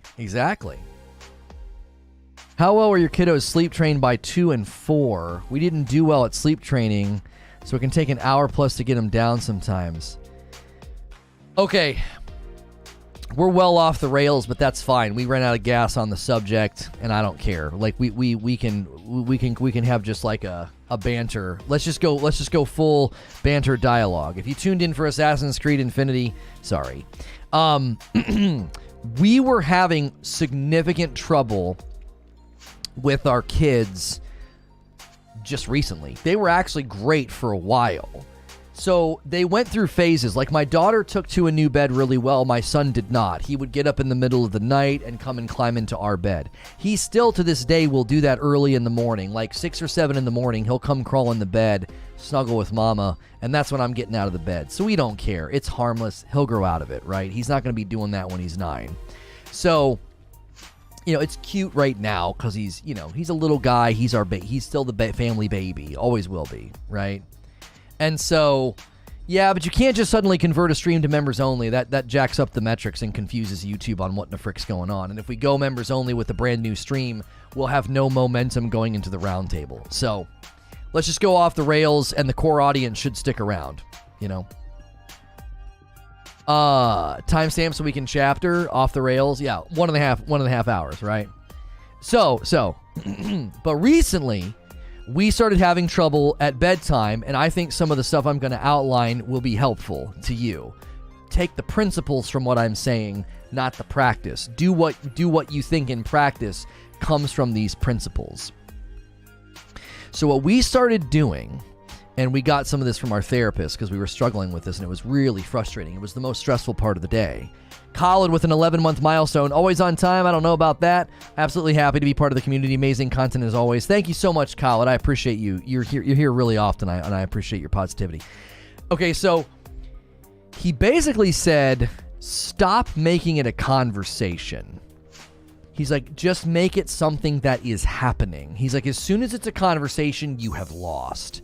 Because they're going to pull you down into one more thing. Can I do this? Can I do that? So what we did is we had to really push back and pen them in, like, from what they were doing. We were like letting them read together in the living room, letting them play together, and then we would come up and be like, all right, it's bedtime. And it was like trying to shift down from 5th gear to 1st gear. It was like, it just didn't work. They were like, woo, right? So what we found is, if they have time in their room with books and calming music for about 30 minutes, that's like a great runway. They can naturally on their own wind down. And then when I come upstairs and it's bedtime, I don't say, are you done? Are you ready? No, I'm like, all right, it's bedtime. And I don't even acknowledge anything they say in protest. I don't acknowledge it. They have these little stuffed animals that we heat up in the microwave that, helps them when they go to sleep or whatever. It's like a comforting thing. So I just come in the room and I'm like, all right, it's bedtime. Oh, one more chapter. And this is the most acknowledgement I'll give them. I'll be like, all right, well, I'm doing this. That's how much time you have. Like, I don't take the full 5 more minutes, one more this, one more that. I'm like, no, I'm heating up the animals. That's how much time you have. Basically, what you're doing is you're taking on a posture of like, this is happening, and then you just walk away, right? So I walk away with the stuffed animals, put them in the microwave, and I'm telling you, it took about a week, but they don't really fight it anymore. They just know that when this happens, when Papa says this, that's what they call me. When Papa says this, that's the end of the day. I'm not going to win the fight. It's over. So you don't make it a conversation. You just walk in a room, you're like, this is happening, right? And if they start crying and whining and saying stuff, you can sometimes acknowledge it. Like, sometimes my daughter will make a very reasonable appeal. She'll be like, Papa, I got one more page in the chapter. I'm like, finish it up. and then I walk away. I don't get into this like, how many more minutes? I'm like, you finish it up. That it's bedtime. It's bedtime. And it was amazing how I was like, this isn't gonna work. But man, they took to it. They took to it so fast. It was like, you just do it. And they will sometimes fight back and cry and throw a fit. And I'm telling you, walking away, it is extremely effective. They don't have any power. Because what you're going to want to do is be like, stop crying. No, I'm not going to give you any extra time. They don't hear you. They've gone like this. They've spun up way up here, and they don't hear anything you're saying anyway. You're wasting breath. You just walk away. You just say, all right, I'm going to go do this. And when I come back, it's bedtime or whatever. And they usually just stop because it's like, well, that didn't work. It didn't have any power. Like, I'm giving you principles. It's not going to be that smooth every time. Sometimes my son will throw an absolute fit, and it takes him a while to come down from it. He's like me. He's very expressive. He's got a short fuse. And buddy, he just starts raging like that. Separate him, put him in his room, and it takes him longer to calm down than my daughter. My daughter will go to her room, and like in 2 minutes, she's good. She's back to normal. She's come down out of that. She's come down out of Fitville, and now we can have a conversation. What Lono is saying works. Me and my wife do something similar. Bedtime's 8:30. 7:30 is time to clean up, PJs, brush teeth, and at 8 they're done. Quiet time, then bedtime. Flawless victory. Yes, some of it is children love structure. So with us, it's Redwall and snacks. I read them Redwall, they can have a snack. When Redwall and snacks are done, it's brush teeth. Okay, I brushed your teeth in your room with books with calming music on. And then the rule is, when I come up, it's bedtime. So it's like they have all these tent poles to rely on. As a young mind, that's super helpful to them. Snacks and Redwall, they know that happens. That's reliable. That's safe. That's comforting to them, right? Brush teeth. That's ritualistic. You do this every night, okay? In your rooms, calming music and books. And they know at some point when they're in that calming mode, Papa's coming upstairs and it's bedtime. So, some kids respond better to the warning. Hey guys, you got 5 minutes. Some kids do better with that because the sudden disruption is pretty rough. I'm actually a little stern on that, but it's worked well. So I don't want to walk that back. But depending on your kid, some kids do better with the warning. So I'm going up in 5 minutes to tell them it's bedtime. Go up right then and tell them that. Hey buddy, get their eyes. In 5 minutes, it's bedtime. And get them to affirm it. Yes, Papa. Make them say it. Hey, in 5 minutes, I'm coming up and it's bedtime. Yes, Papa. Yes, Papa. And then you walk away. Woo-wee. They'll be so much more agreeable in 5 minutes because you gave them a warning. You're not just suddenly like ripping them out of like whatever imaginary fun they were having, right? I'm way too sudden. Yep. Yeah, some kids don't do well with that. There are times where I give them the warning and there's times where I'm not. When I give them the warning, I do it when we're with other people because they're just they're just like buzzing with energy and kids and it's so fun. You gotta pump the brakes, get their attention, be like, we're leaving in 5 minutes. You will avoid so many meltdowns when you do that. You'll avoid so many meltdowns because they know that it's coming. It doesn't feel like a sucker punch of like they're having all this fun and you slam on the brakes. They're young. It's tough. It's like, imagine you having an absolute blast playing a video game and then the power goes out or the thing just crashes. That feeling that you feel, they feel it about times 10 when they're like having a blast with their kids and you're like, all right, we're leaving. And you just start walking out the door. They're like, what the huh? The patience and chill goes out the window when you deal with it 24/7 for years. They'll slowly grind away at all the understanding and sensible emotions, but it's still the best thing as a parent. I was like, where's this going? This sounds so negative.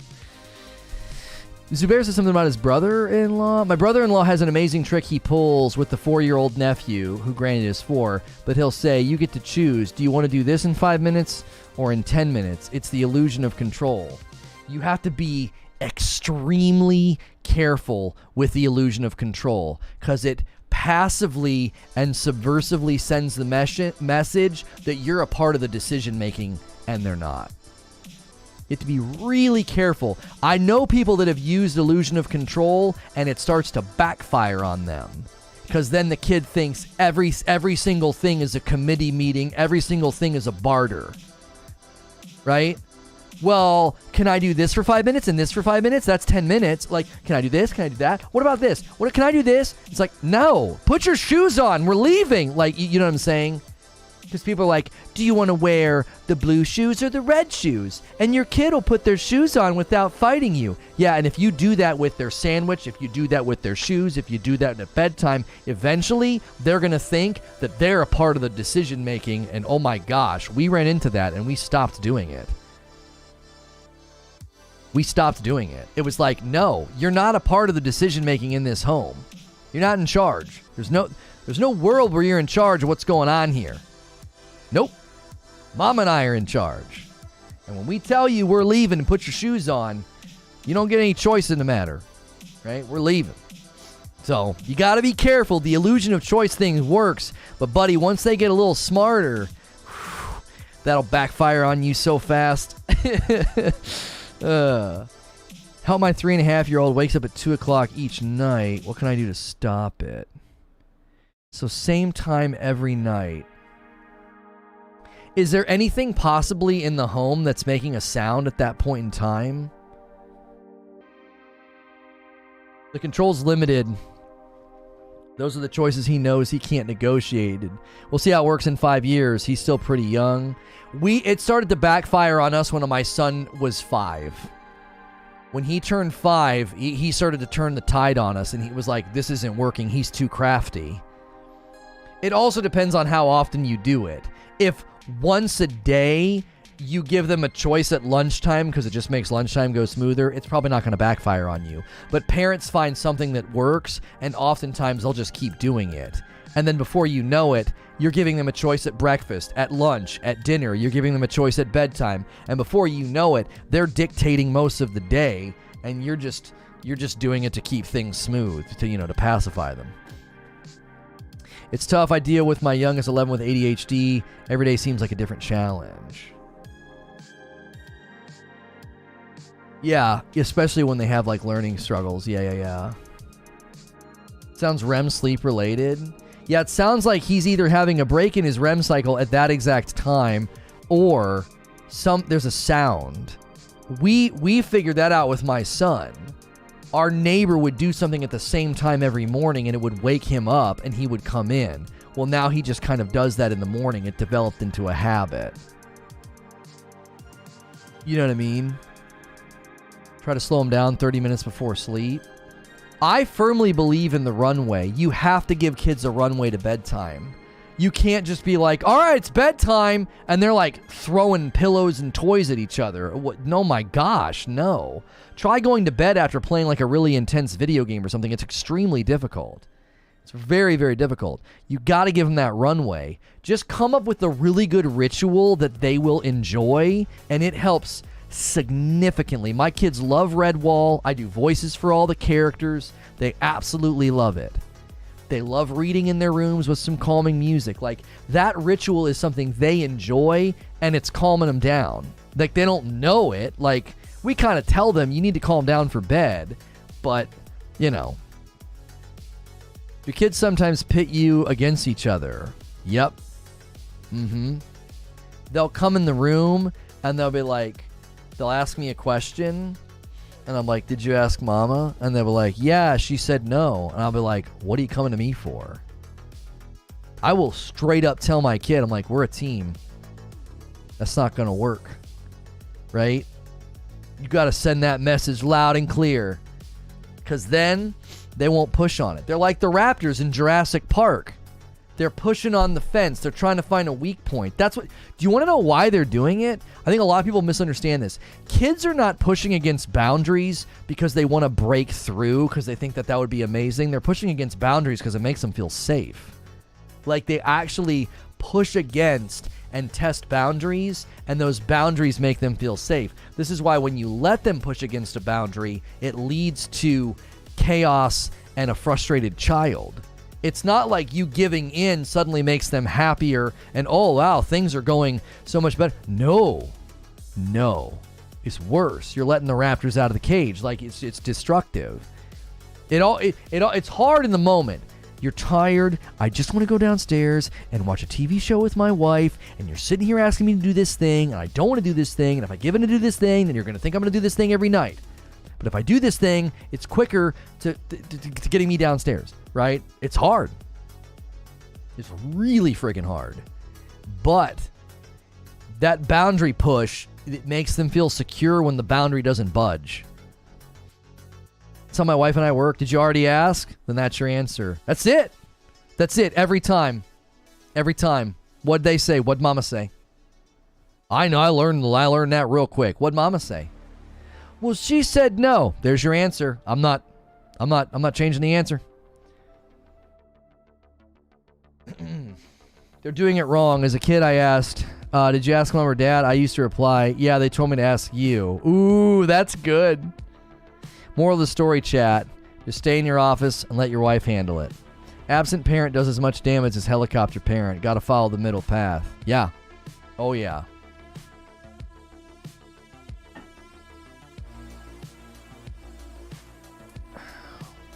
Gotta do IVF, hoping it works out. Man, my heart goes out to you, Sky. That's not a great place to be. There's a lot of challenges and frustrations and fear and doubt, anxiety. It's expensive. Are you guys, I would strongly recommend anybody doing IVF,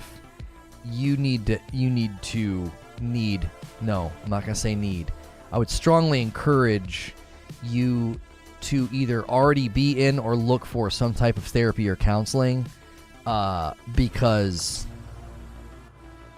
that would be my recommendation. There's just a lot. It's a really, really tangled thing. It's very tangled, and most of your friends will have no idea what to say.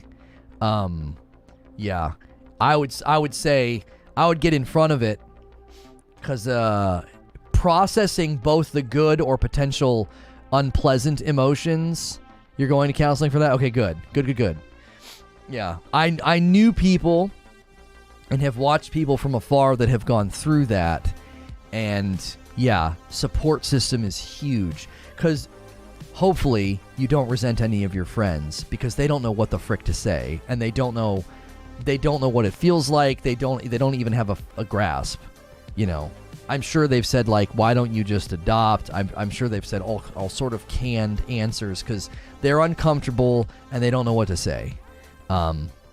So I just want you to know that there are people out there that get it as best as we can, and I want to affirm the fear and the sadness and the frustration. It's totally good to feel those things, but it's also really good to have a space where you can go process all of those things.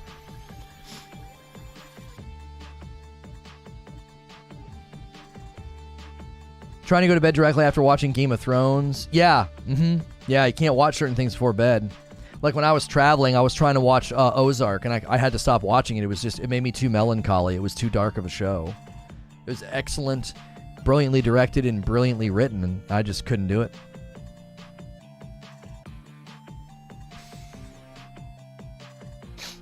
Cancer's the same way. You got to turn to your other cancer bros, because normies just don't get it. Note. Never tell a cancer patient to be positive. We hate that crap. Acknowledge that it sucks. Yeah. Yeah, people, I think what happens, Zubair, is people feel like they need to pick you up or, like, help you, like, get above it. And it's like, nah, man. Sometimes people just want to hear that really sucks and is super unfair. One thing my therapist did to me when, like, some really horrible things happened in my life, he was like, it needs to be stated. This was terribly unjust and wrong. Like, Just hearing that, instead of being like, oh man, you just got to push through, you just got to rise above. You know what I mean?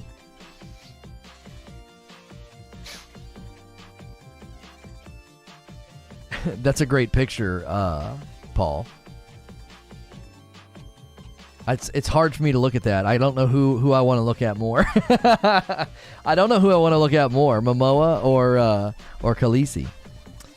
They usually want to help and be there, but they don't know how. Yeah, they totally lock up. They freeze up. Like my wife's reading a book on trauma because she's got a friend that she's leaning in and helping and being there for, and we just got past like the 1-year anniversary. The husband died in a car accident, just suddenly, obviously. It's a car accident. And left behind a beautiful little family. 3 kids. 2 of those kids are really close to my kids in age. Just absolutely horrible. And so she started reading a book like all the things not to say. Don't say this stuff here. Because you will. You totally will. Because you just kind of like, it'll be okay. Don't say that. It might not be okay. It might suck for a really long friggin' time. You know? It might not get any better. It's going to get better. It might not. It might be really, really hard for a super duper long time. And I'd rather know that. You know? I'd rather have somebody say that than the alternative.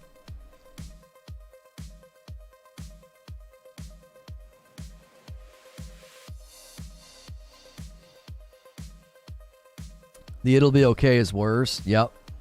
Yeah. It might not be okay. This thing might not work out.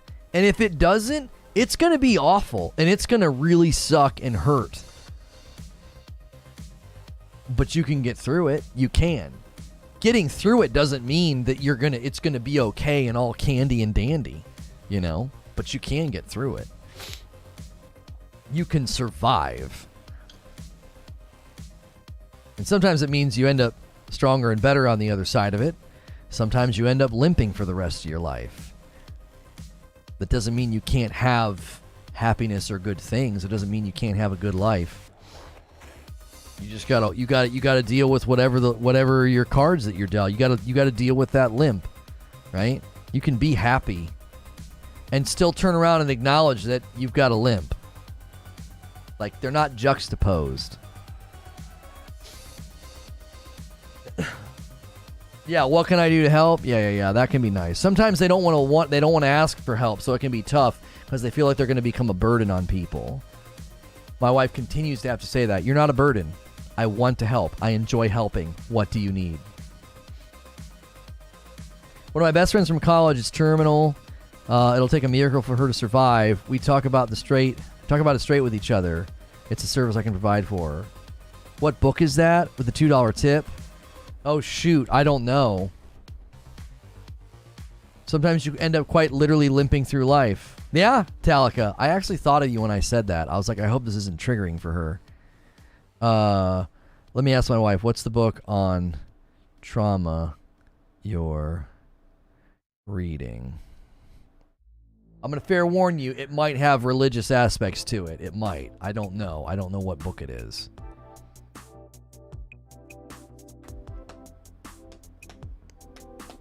I'd say take it further. Say, I'm going to bring dinner tomorrow if you don't mind, or I'm going to take your kids for the afternoon, make it a tangible offer.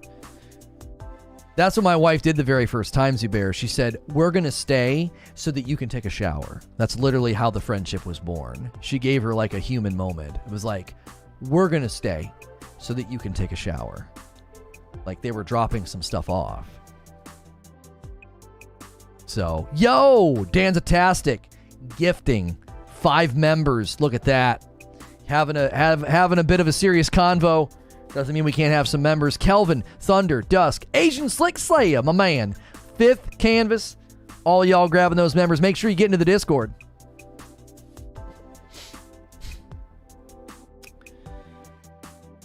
Yeah, it's touchy because you can't, with her too, like she gets nervous about the kids, so like you got to be careful with that. But a tangible offer is yes. Hey, I want to make you a meal this week, just so you have one night where you don't have to. What's the best night? Like, if you're a salesperson, assume the sale, right? Assume the sale. Hey, listen, I want to come over and help you clean the house or do laundry or make dinner, whatever. What day is best? Like, just make it to where they're like, yeah, well, Tuesday would probably be best. Cool, I'll be there. Love the content, just want to support where I can. Thank you, Dancetastic.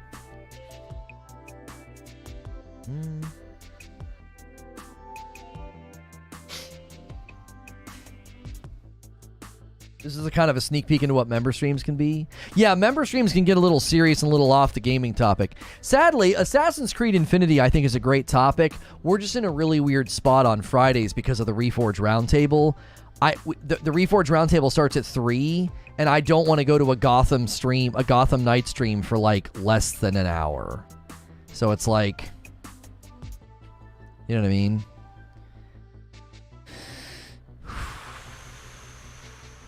All right, I'm going to read something that's kind of tough, but life's tough. My adult son died last month.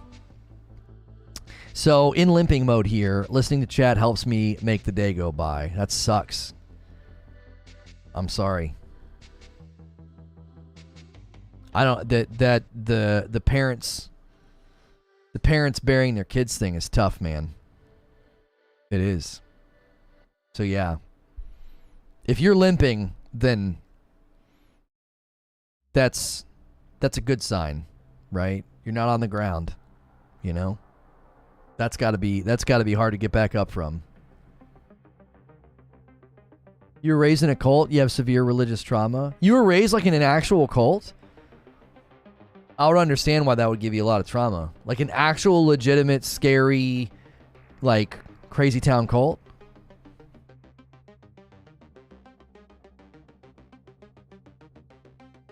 Thanks, we'll survive. It'll take time. Well, you know, like I said, my wife's leaning in a situation, and they're getting through it, you know? Doesn't mean it'll be good or awesome or better, but this... Yeah. Yep, this is what it is. The book is called... How Many Windows Need to Be Open? Okay. Hang on a second. Let me read the summary. Yeah, okay. So this is probably going to be... Yes, okay. So this is 100% going to be written by and from a Christian perspective. Doesn't mean it's not helpful, but you need to know that. It's what grieving people wish you knew about what really helps and what really hurts. It's a long title. It's by Nancy Guthrie. What grieving people wish you knew about what really helps and what really hurts. So, basically, what grieving people wish you knew is what it's titled. Again, if you're like, oh man, it's going to be some Christian-y book or whatever, you might have to eat around the fat if you don't like that kind of stuff. But she has found it to be very helpful. Not in a religious sort of way. In the practical, it's been very helpful. She's been doing practical things to lean in and help. So, thanks for this. My wife's dad died a few years ago, and she's been struggling lately. I don't know how to help her. She's also exploring therapy. Yeah, Sven, I don't know how much you'd have to eat around the religious aspects of the book. But, again, it's helped my wife in a very practical friendship level. It's not been like I'm gonna go be, you know, good Christian lady. It's been I'm just being a very good and supportive friend. So, yo, LOL Poop Sack. We get to lighten the mood a little bit and say the name Poop Sack. Gifting members to the stream. He says the sack is back. Thank you, man. That's so kind, brother. To lighten the mood, Dream ACH. 2 OP for you, Spencer Fromo, Liquid Beast, Optimus, DJ Horatio, Tyler John, Overlord, Blueberry Puffin, and Dejarn. I love seeing names I recognize like Blueberry Puffin, Overlord, and Dream in there. Guys, If you just got a gifted membership, be sure to get into the Discord. There's more content coming today. The Reforge Roundtable's happening. There's an after party during the after the Reforge Roundtable for members, and then there's the stream tonight with my wife. So make sure you're here for that. The best way to not miss out on members' content is to be in the Discord. Get in the Discord. This one, yes, Paul, that's the one. Yeah. Paperback by Nancy Guthrie. That's it. That's it. Again, I'm trying to give you guys full warning. Like we don't talk about it that much. I've not shied away from talking about the fact that I'm a man of faith and my family and I go to church and stuff. But like I obviously don't infuse that into the content anymore. We did that for a while with Reforge Radio, but that kind of a book might help you. There are books written, but I would probably read a book by an atheist or a Muslim, and I bet you it could help me with certain topics. I think there are certain topics that transcend those types of things, and grief is probably one of them. Nancy Guthrie did a really good TED Talk about empathy. Oh, really? In case anyone needs to hear this, you aren't struggling, you aren't weak. You're having a totally reasonable reaction to something awful. You're doing okay. Keep going. Yeah. A book by a serial killer? Depends on what they're writing about. This turned into Series Zubair. Robert's about to call me out. No, the thing is I always want to be careful with stuff. Like what Zubair said is so true, but I want it to be said in a firm, true way, not a glib bumper sticker like you see on Twitter. People are like, you're doing okay, and you just keep going.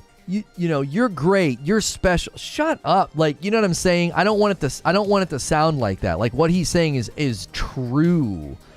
You can actually sink your claws into that and hold on to it if you need to. You know what I mean? Yes, those are true statements.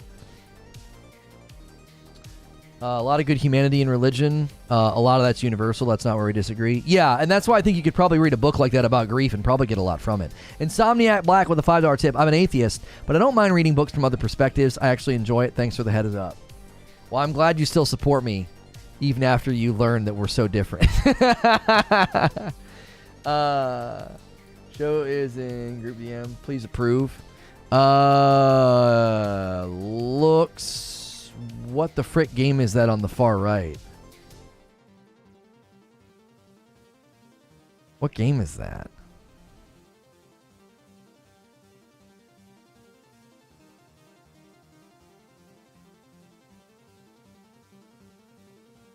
Is that Outriders?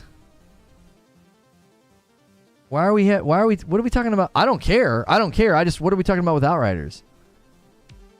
Mike's is a broad topic. It's 3 games. But is that...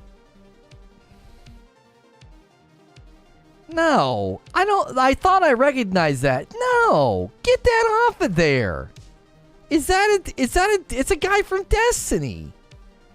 No. Outriders Division and Destiny. Read Mike's topic. All right. Hang on a second. Halo Discord is gonna get his theory on how casualifying games makes them too easy to abandon. Alright, that's fine. That's fine. I was like, I'm pretty sure that's a guy from Destiny. You're doing okay, relatively speaking. You look a mess and you're real cranky, but we love you, so we're gonna let it go this time. No, it's fine. It's fine. I like Mike's topic. That's fine. As long as we're not putting Destiny in the body of the text or the tags. As long as we're not doing that. I don't want that. I don't want that game associated with this channel in any way. Smoking weed will cheer you up. No, that's actually a very, very terrible recommendation for anybody dealing with any form of like if they're dealing with like anxiety. That can be helpful, but again, you want to be very careful. Sadness, absolutely not. No, people that are sad do not need weed or alcohol. That is a very bad idea.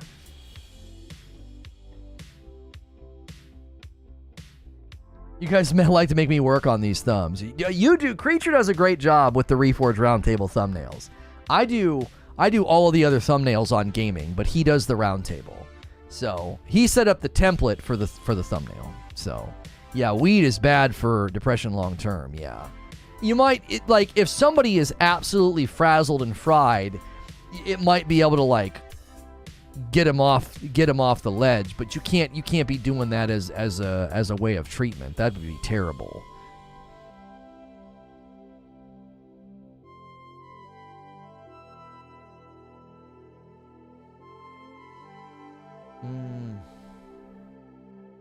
You don't have to be religious to see that religions have helped many people through hard times and have some good spiritual and moral lessons to teach. Yeah. A lot of times it can be tough for people, though, Techno. That's why I like to give the disclaimer. It could be really, really hard for somebody.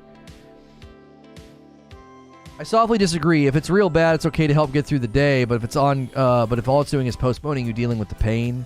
Yeah, like I said, they may be so frazzled and frayed that it's just going to like give them the ability to kind of like maybe center and focus and talk about it. Maybe. But if you're just using it to like get through it, that's a terrible, terrible idea. Because you're going to turn around in a couple of months and you're probably going to be deeper down in the pit. If you need something to kind of like level you out and give you some stability so maybe you then can think and talk and process, sure. That's why you always want to be dealing with a professional. Because if you're just doing it on your own or you're self-medicating because some dumb Twitch streamer told you that, you know, this is what helped them, then yeah, you could put yourself into a terrible place. Disassociation is great for a day or so. Yeah, like if you're really close to the bomb, like okay, but golly goodness, you need some actual help usually. Can't just pick a game and talk about it. Want to talk about the linear and psychological effects of gaming in a setting or early adoption and premature abandonment. Yeah, a bunch of nebulous abstract topics, creature. Come on, dude, make us a freaking thumbnail, bro.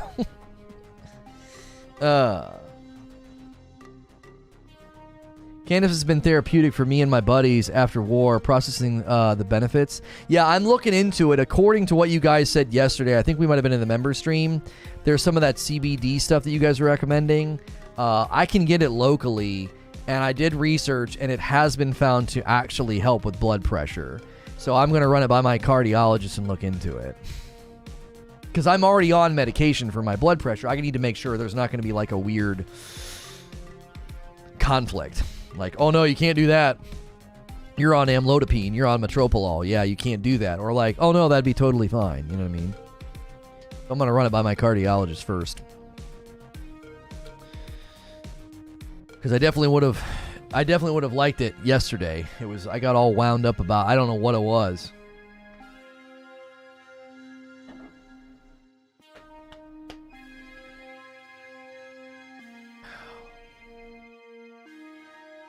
You abuse it, you've been trying to cut back. The MDMA research, though, has been interesting for that stuff. Good to see you back. The Last of Us discussion this morning was insane. It was wild. It was wild, Lewis. But it was a good time. It was a good time. I have high eye pressure and can't touch CBD. It can make it worse. High eye pressure? What is that? Did you mistype, or is that like a thing? Yo, it's good, James. How are you?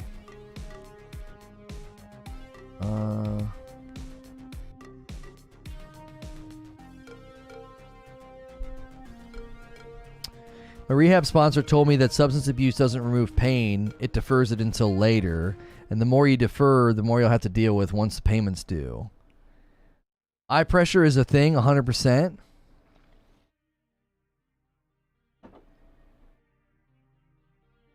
Keeping cool. That's hard to do right now. Holy frick. Where do you live? San Francisco? It is 94 in Louisville. It's where fluid in your eyes doesn't flow properly and it can lead to glaucoma. Oh, you literally meant eye pressure. Golly.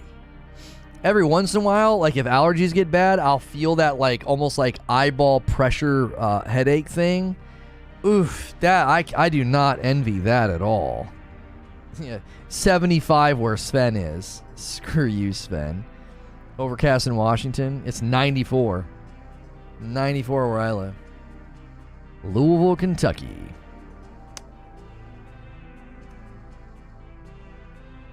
Weed isn't like alcohol. You can still maintain a normal life while stoned.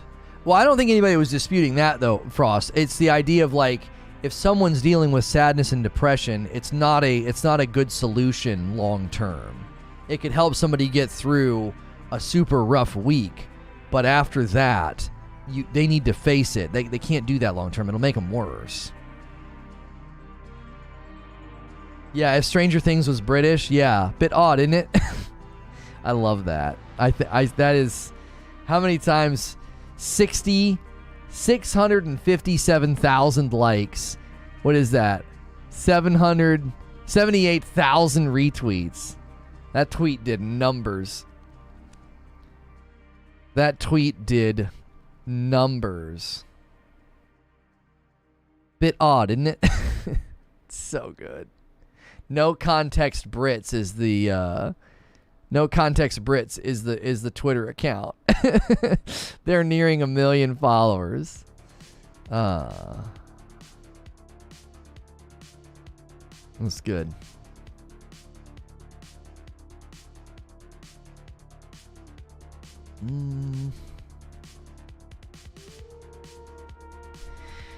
Let me drop some of my tinfoil and liven this up.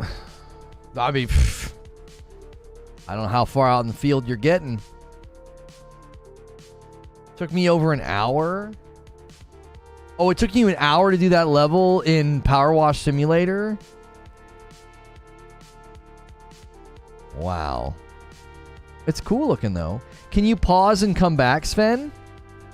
Like, if you only had 30 minutes? Oh, yeah, that's great. That's great. That's a good game. You can leave it in an autosaves. Can you explain your Teenage Mutant Ninja Turtle Arkham style would be dangerous point of view to me? Yeah, sure. Yeah. So, when you take games or characters from games and you put them in completely different genres, what can happen is you break fandom, right? So with Teenage Mutant Ninja Turtles, they have a long history of being really, really, really great platformers. And when they tried to do some of those 3D action games, it didn't go very well. So you're going to break fandom. People are going to be like, this is just going to be like that crap that already came out. Or this isn't going to be like Ninja Turtles. That doesn't mean they're right. It just means that consumer perception can get damaged before they've even engaged with the product. I'll give you a really extreme example. So like if God of War suddenly released a side-scrolling Metroidvania, right? And he's using his axe like Castlevania and stuff. It might not even get off the ground. Because people will be like, why the frick did you do this? Now, that's an existing franchise, and Teenage Mutant Ninja Turtles has been around for a super long time, so it's not as close, right? But I think maybe a better example is the one that Skiffy just gave. Look at Sonic Frontiers. They really, really broke fandom before the thing even came out. That would be sick. Yeah, as I said it, the God of War Castlevania, like Metroidvania style game might actually be really, really freaking awesome. So that was actually a bad example because I came up with a good idea. Sonic Frontiers is a better example of like, you can break fandom before the game comes out. At this point, all superhero games where 1-point side-scrollers, that's a fair point.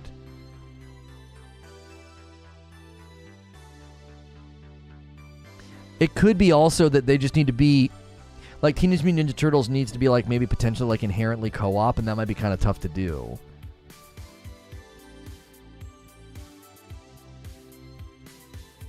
Yeah, Creature's got this theory. He says, keep in mind, Twitch is on the decline, but YouTube will not be the one to deliver the death blow. It will be Sony and Discord.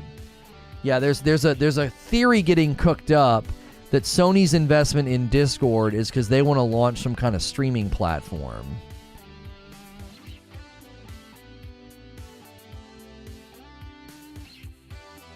I don't know. Durs hitting a 3-month milestone. I got my wife listening to you during the day now. Loves when you get into a good debate. Oh, thank you, Durs.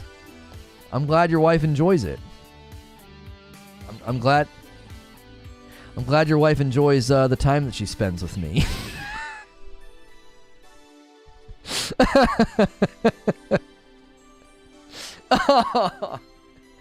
I wanted to phrase that just right.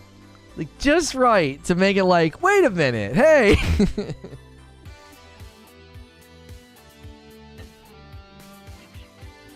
Discord's now integrated with Xbox Chat.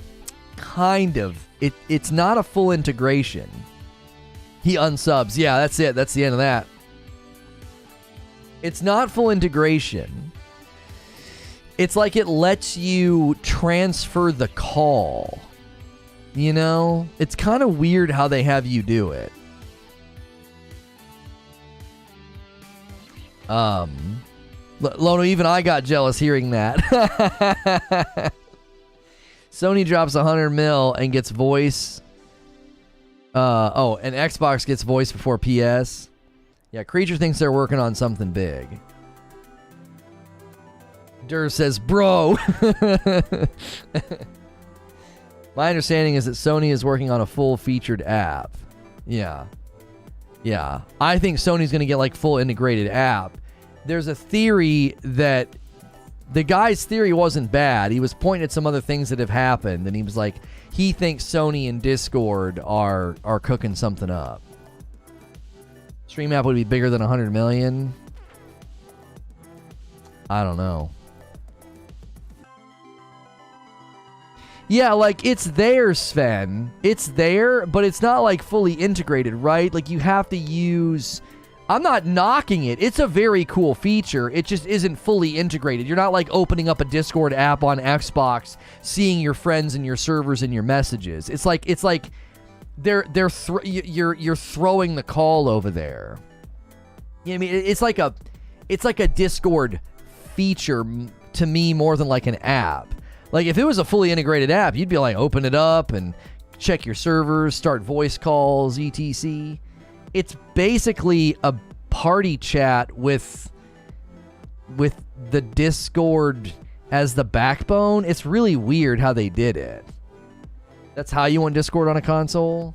The fact you can party chat, though, it's an excellent feature. Yes, Sven. I'm just trying to draw the distinction because it does seem like Sony is likely going to get like a fully integrated app as opposed to just that. I think what they did on Xbox is 100% sufficient. It's really all you need, to be fair. I don't think you need all the other stuff. But it depends on what they end up letting you do.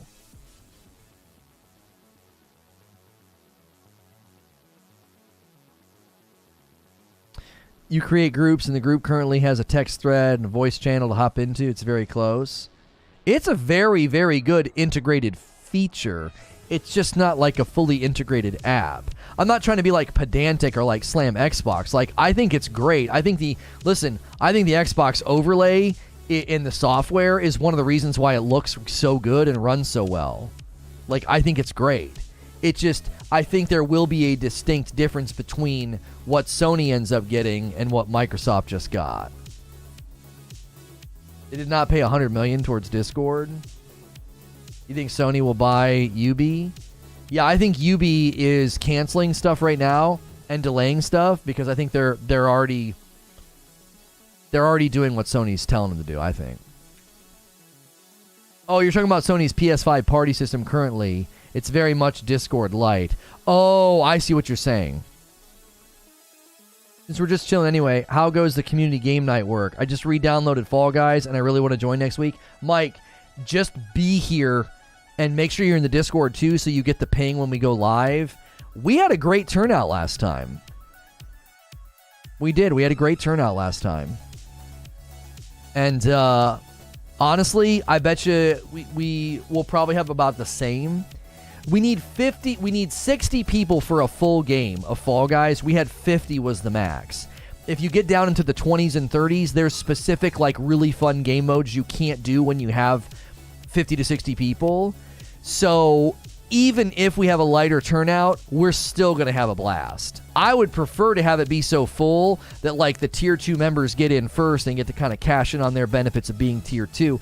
Because I kind of like the idea of people being like, holy crap, there's so many people here for community game night. I'm upgrading to tier 2, man. I want to get in first, right?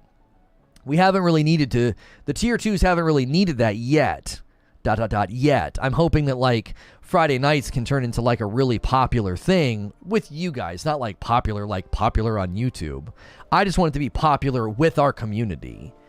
You know, I come down here and stream with my wife, it'd be nice to see a little bit of a bigger turnout, I'm not complaining, but it's just like, yeah, that's encouraging. It's like, hey, people are digging what we're doing. I understand that most people that don't tune in on Friday night, it's not because they don't want to watch, it's because the time slot doesn't work for them. I 100% know that. So, that reminds me, Fall Guys is a game for true professional gamers. It's not a game for children, and it's okay to struggle with it. Super. Yeah. Community Game Night is next week, Basido. Next week. The 29th. The 29th. Hang on. I think we made a... Yep, we did. Hang on.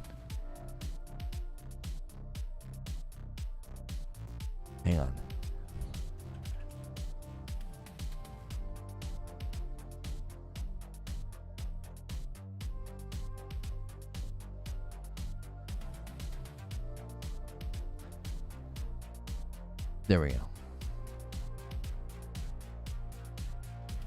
All right, forgot Paul. They didn't contribute 100 million. It was a valuation around that 100 million contributed. Wait, I don't understand. So how much did they give them? Yeah, we have a game night command.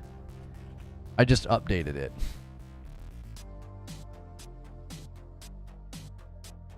Everyone keeps saying 100 million. Even if they paid the full 100 million, it's nothing in a company that will value around 7 to 10 billion. This month's members only game night will be Friday, July 29th at 8 p.m. Eastern, playing Fall Guys private games. We just keep Talika out of Mario Kart. Yeah. You guys don't want to play Talika in Mario Kart. You don't. She'll bat her eyes and say something about like,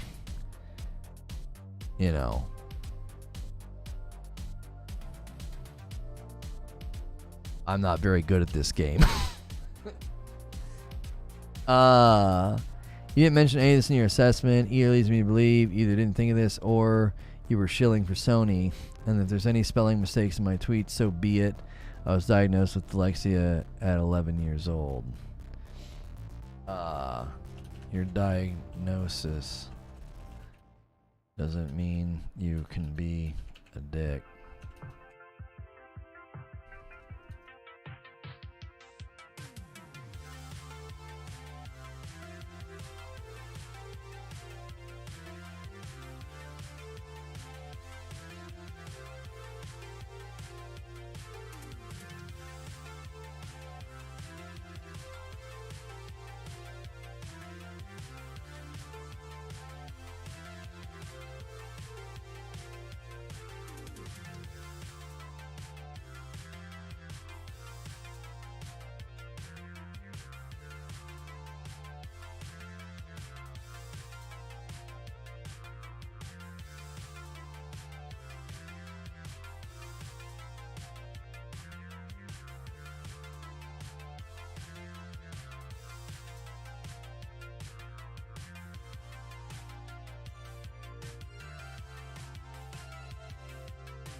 Insulting someone and getting teased about a typo is what?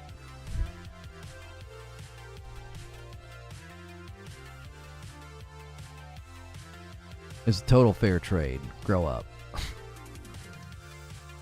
That guy that I teased about the spelling error is now like, I was diagnosed with dyslexia at 11 years old. Dyslexia is not why you misspelled shelling instead of shilling. You used the wrong vowel. That has nothing to do with you being diagnosed with dyslexia. And having dyslexia doesn't mean you can be a dick. Like, have some self-awareness, I told him. Like, you insult someone and then you get teased about a typo. Like, grow up. Jiminy freaking Christmas. If you would have, like, bumbled your letters, sure. But, like, correct me if I'm wrong. Like, you misspelled the word. You put an E instead of an I. That has nothing to do with dyslexia. That has nothing to do with dyslexia.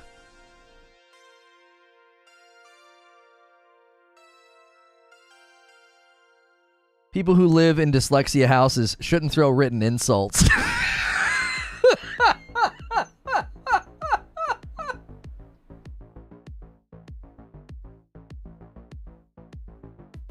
That might be some of your finest work.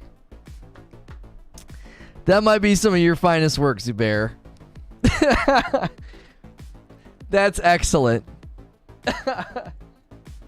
If you're going to write out insults and misspell them, you deserve to be called out for the typos.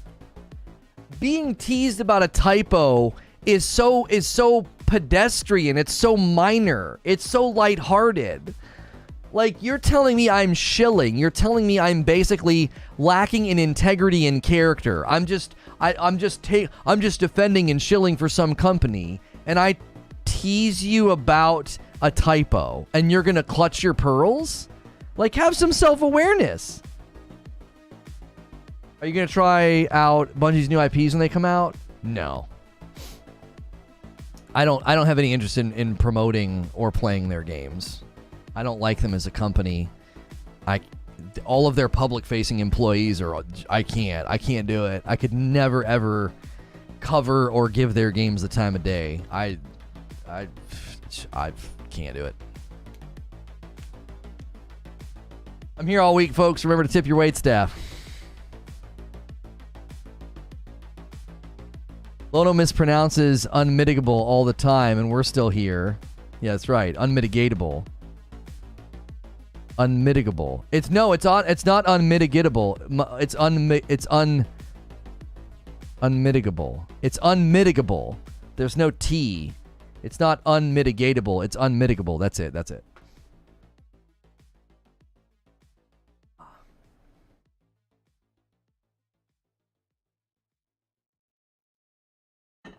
What company? Bungie. Yeah. I don't want to cover or talk about their games. I just can't do it. I don't like them as a company, and I certainly can't stand their community-facing people. They're awful. Their presence on Twitter, I think, is just terrible and toxic. I don't want to cover their games or be associated with them at all. The way they've handled the last, 6 months, absolutely not. Absolutely not. I've never been happier to not be covering their game, because I would not have wanted to got pulled into everything they've done for the last 6 months. No thanks. I'll go with unable to mitigate. Yeah. Unmitigable. I would say unmitigatable, because it's to mitigate it, and if it's unmitigatable, to me, that just makes sense. Mitigatable damage, to be able to mitigate the damage, to stop it, block it, parry it, or whatever. But if it's unmitigatable, I can't get away from it, and I hate that. A lot of times I perceive it as unmitigable, and it's actually something that can be mitigated, but in the heat of the moment, Dyslexia means you get words mixed up, not a letter. Yeah, listen, I know and have been friends with guys with dyslexia. They don't, make basic letter typos. You thought that's how shilling was spelled. You misspelled it, right? It wasn't like you garbled the word confounded. It's not like you swap some letters around in the word confounded or something, and I'm like, can you believe this guy? He swapped the O and the N. Obviously, that would mean you were, typing too fast. You literally just misspelled the word. Shelling. You got every part of it right. You got every part of it right. You thought it was spelled with an E. It's not dyslexia. It isn't. I think if we try hard enough, we can make unmitigatable a thing. While we're here, I would also like to add combative to replace combative. I don't like combative. Combative. Oh, I can't tell if you're making fun of me or if you're being serious. I can't tell. And now Zubair is not sure how to play it. He's like, huh. This is a very interesting situation. Both, actually. I'm kind of impressed with myself.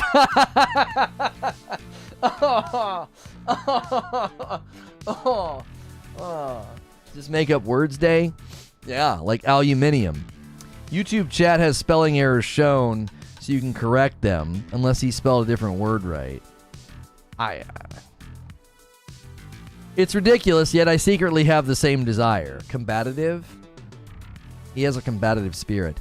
It actually works if you think about it, yeah. He's a very combative guy. Combative, yeah, combative. Yeah, it sounds like it sounds more like an adjective. You know what I mean? Destructive. Destructive. Just do it to all of them. Corrosive. Don't you mean corrosive? No, it's very corrosive. What do you mean? Why are you being so combative right now? Golly. It's so destructive to our conversation. What I'm trying to say is, it's very corrosive.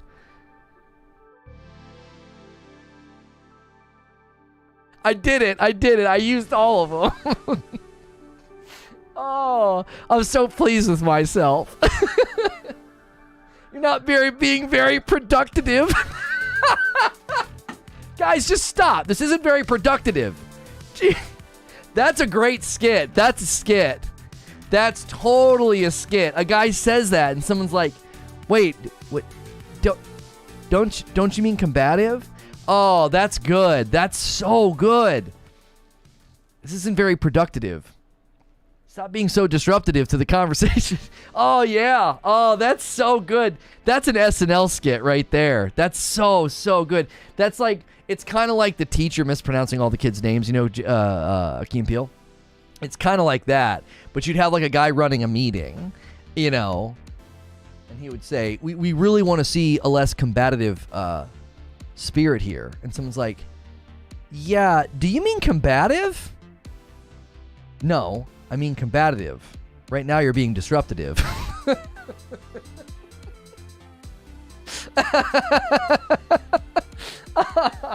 Oh, that's perfect.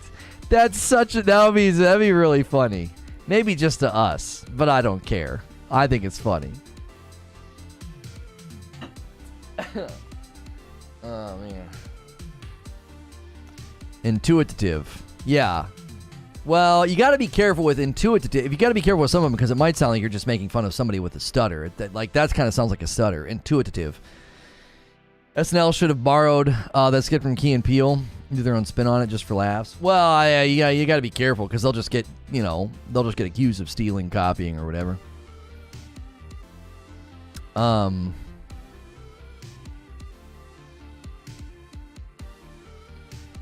It's a new platform that will feature users' great experience in a way that's accessible and useful to others.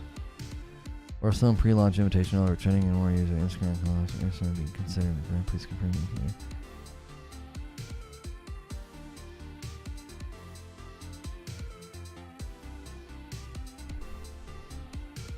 I'm loosed. I'm gonna see what this is. Hang on.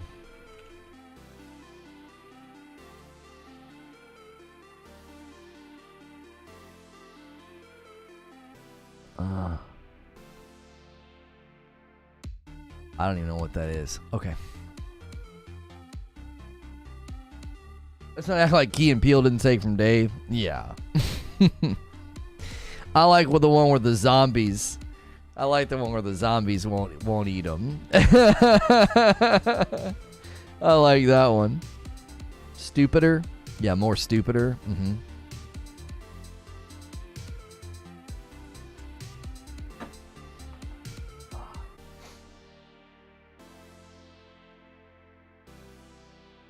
Yo, what's up, Reforge? What's good, Possible Panda? All right, you guys are going to have to, you're going to have to give me a brief second. I need to take a break, and then we're going to be shifting gears here in a little bit for the Reforge Roundtable. So don't go anywhere. This has been so fun. I know we got way off the rails, off subject, but this has still been fun, and I don't care. Most people will watch this VOD, and they'll probably only watch the first 10 minutes anyway, and that's where all the goodies are about Assassin's Creed Infinity. So stick around for the Reforge Roundtable, especially if you're a member, for the after show of the Reforge Roundtable, as well as don't forget about tonight. Having some drinks and some laughs, playing some games with my wife should be very fun. I am going to be starting the evening by myself, but I'm going to be playing that Superliminal puzzle game. I think that'll be really fun with some drinks, and then she'll be joining me. Didn't know you had a Reforge Gaming channel until I saw your latest video on Reforge Updates description. Oh yeah, we've been trying to say that in all the videos too that hit Reforge Updates. Like, check out Reforge Gaming where I stream live. Yeah. So I'll be right back. I am going to hit some ads. Thanks for all of the gifted members today, too. We're over 1,200 members now. We'd love to get to 1,500 and make my wife play Elden Ring. And so you can keep that going. Stick around for all of the great stuff coming. More shows, more content. Starting 8:05. No, we're starting on the dot tonight. All right? All right, I'll be right back.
Sorry, chat. That was a longer break than normal. I had to step in, be dad for a little bit. We were having a little bit of a nothing serious.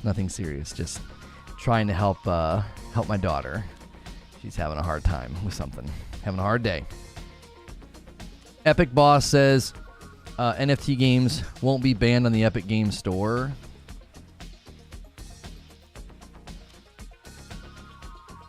Todd Sweeney says it's not Epic's place to ban them. Yeah, I thought a long time ago he said they wouldn't be banning them from the store. One time I was typing in YouTube chat, it automatically changed a word I misspelled. Great feature. Well, that's the thing. Shelling is a real word. Shelling is an actual word.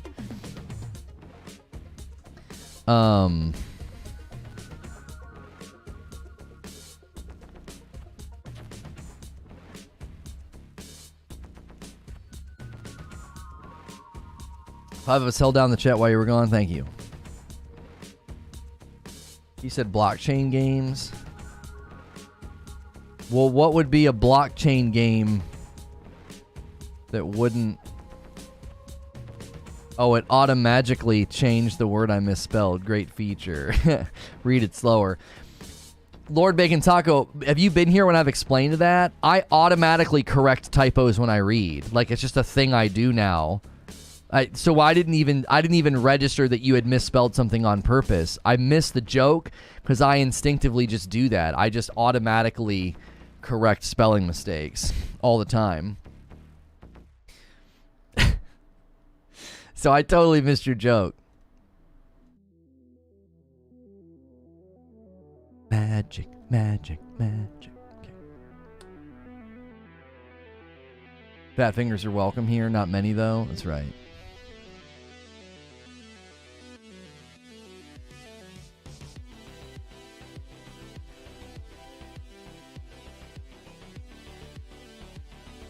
Here's what we're going to do. Because I want to go live right at 3 for the roundtable. I'm actually going to send you guys over there now. If you guys have never been here for a Reforge roundtable, it happens on this channel. We brought it here every week on Friday. Reforge roundtable. Me, Ginger Prime, and 30 and So Gaming. We got a good one for you today. We're going to be talking about getting caught up with Discord, with Xbox and Sony. We're going to be talking about live service games or the casualification of games. Is that actually hurting games? Also, stories and games left us with questions. And then I'm going to be talking about Halo Infinite and how much is to be blamed on Microsoft. And is that all I'm talking about? Just the one? Just Halo? Okay, I couldn't remember what I was talking about. That's it. We're really good here. Anyway. We're really good. So I'm going to send you over there now. The game Assassin's Creed Rift news is confirmed, bumped from February to spring, leaves Ubisoft with an anemic lineup for the fiscal year. Yeah, I saw that. I was assuming that Assassin's Creed Rift would be included in Infinity, but it's sounding like Assassin's Creed Rift is actually going to be a standalone release, and it got bumped. You know? A chair looks insanely comfy. You actually have to adjust to it, but it is very, very nice. It is very, very nice. So I'm going to put a link in chat, and I'm going to redirect you guys over there. It's going to take you to a new stream. And we will see you guys over there. It'll also be pinned at the top of the chat. So I hope to see you in just a few minutes for the Reforge Roundtable. I hope to see a bunch of you in the Reforge Roundtable after show, and then tonight for the members-only stream with me and my wife playing some games and having some drinks. Okay? So I'll see you guys in just a few minutes for the Reforge Roundtable.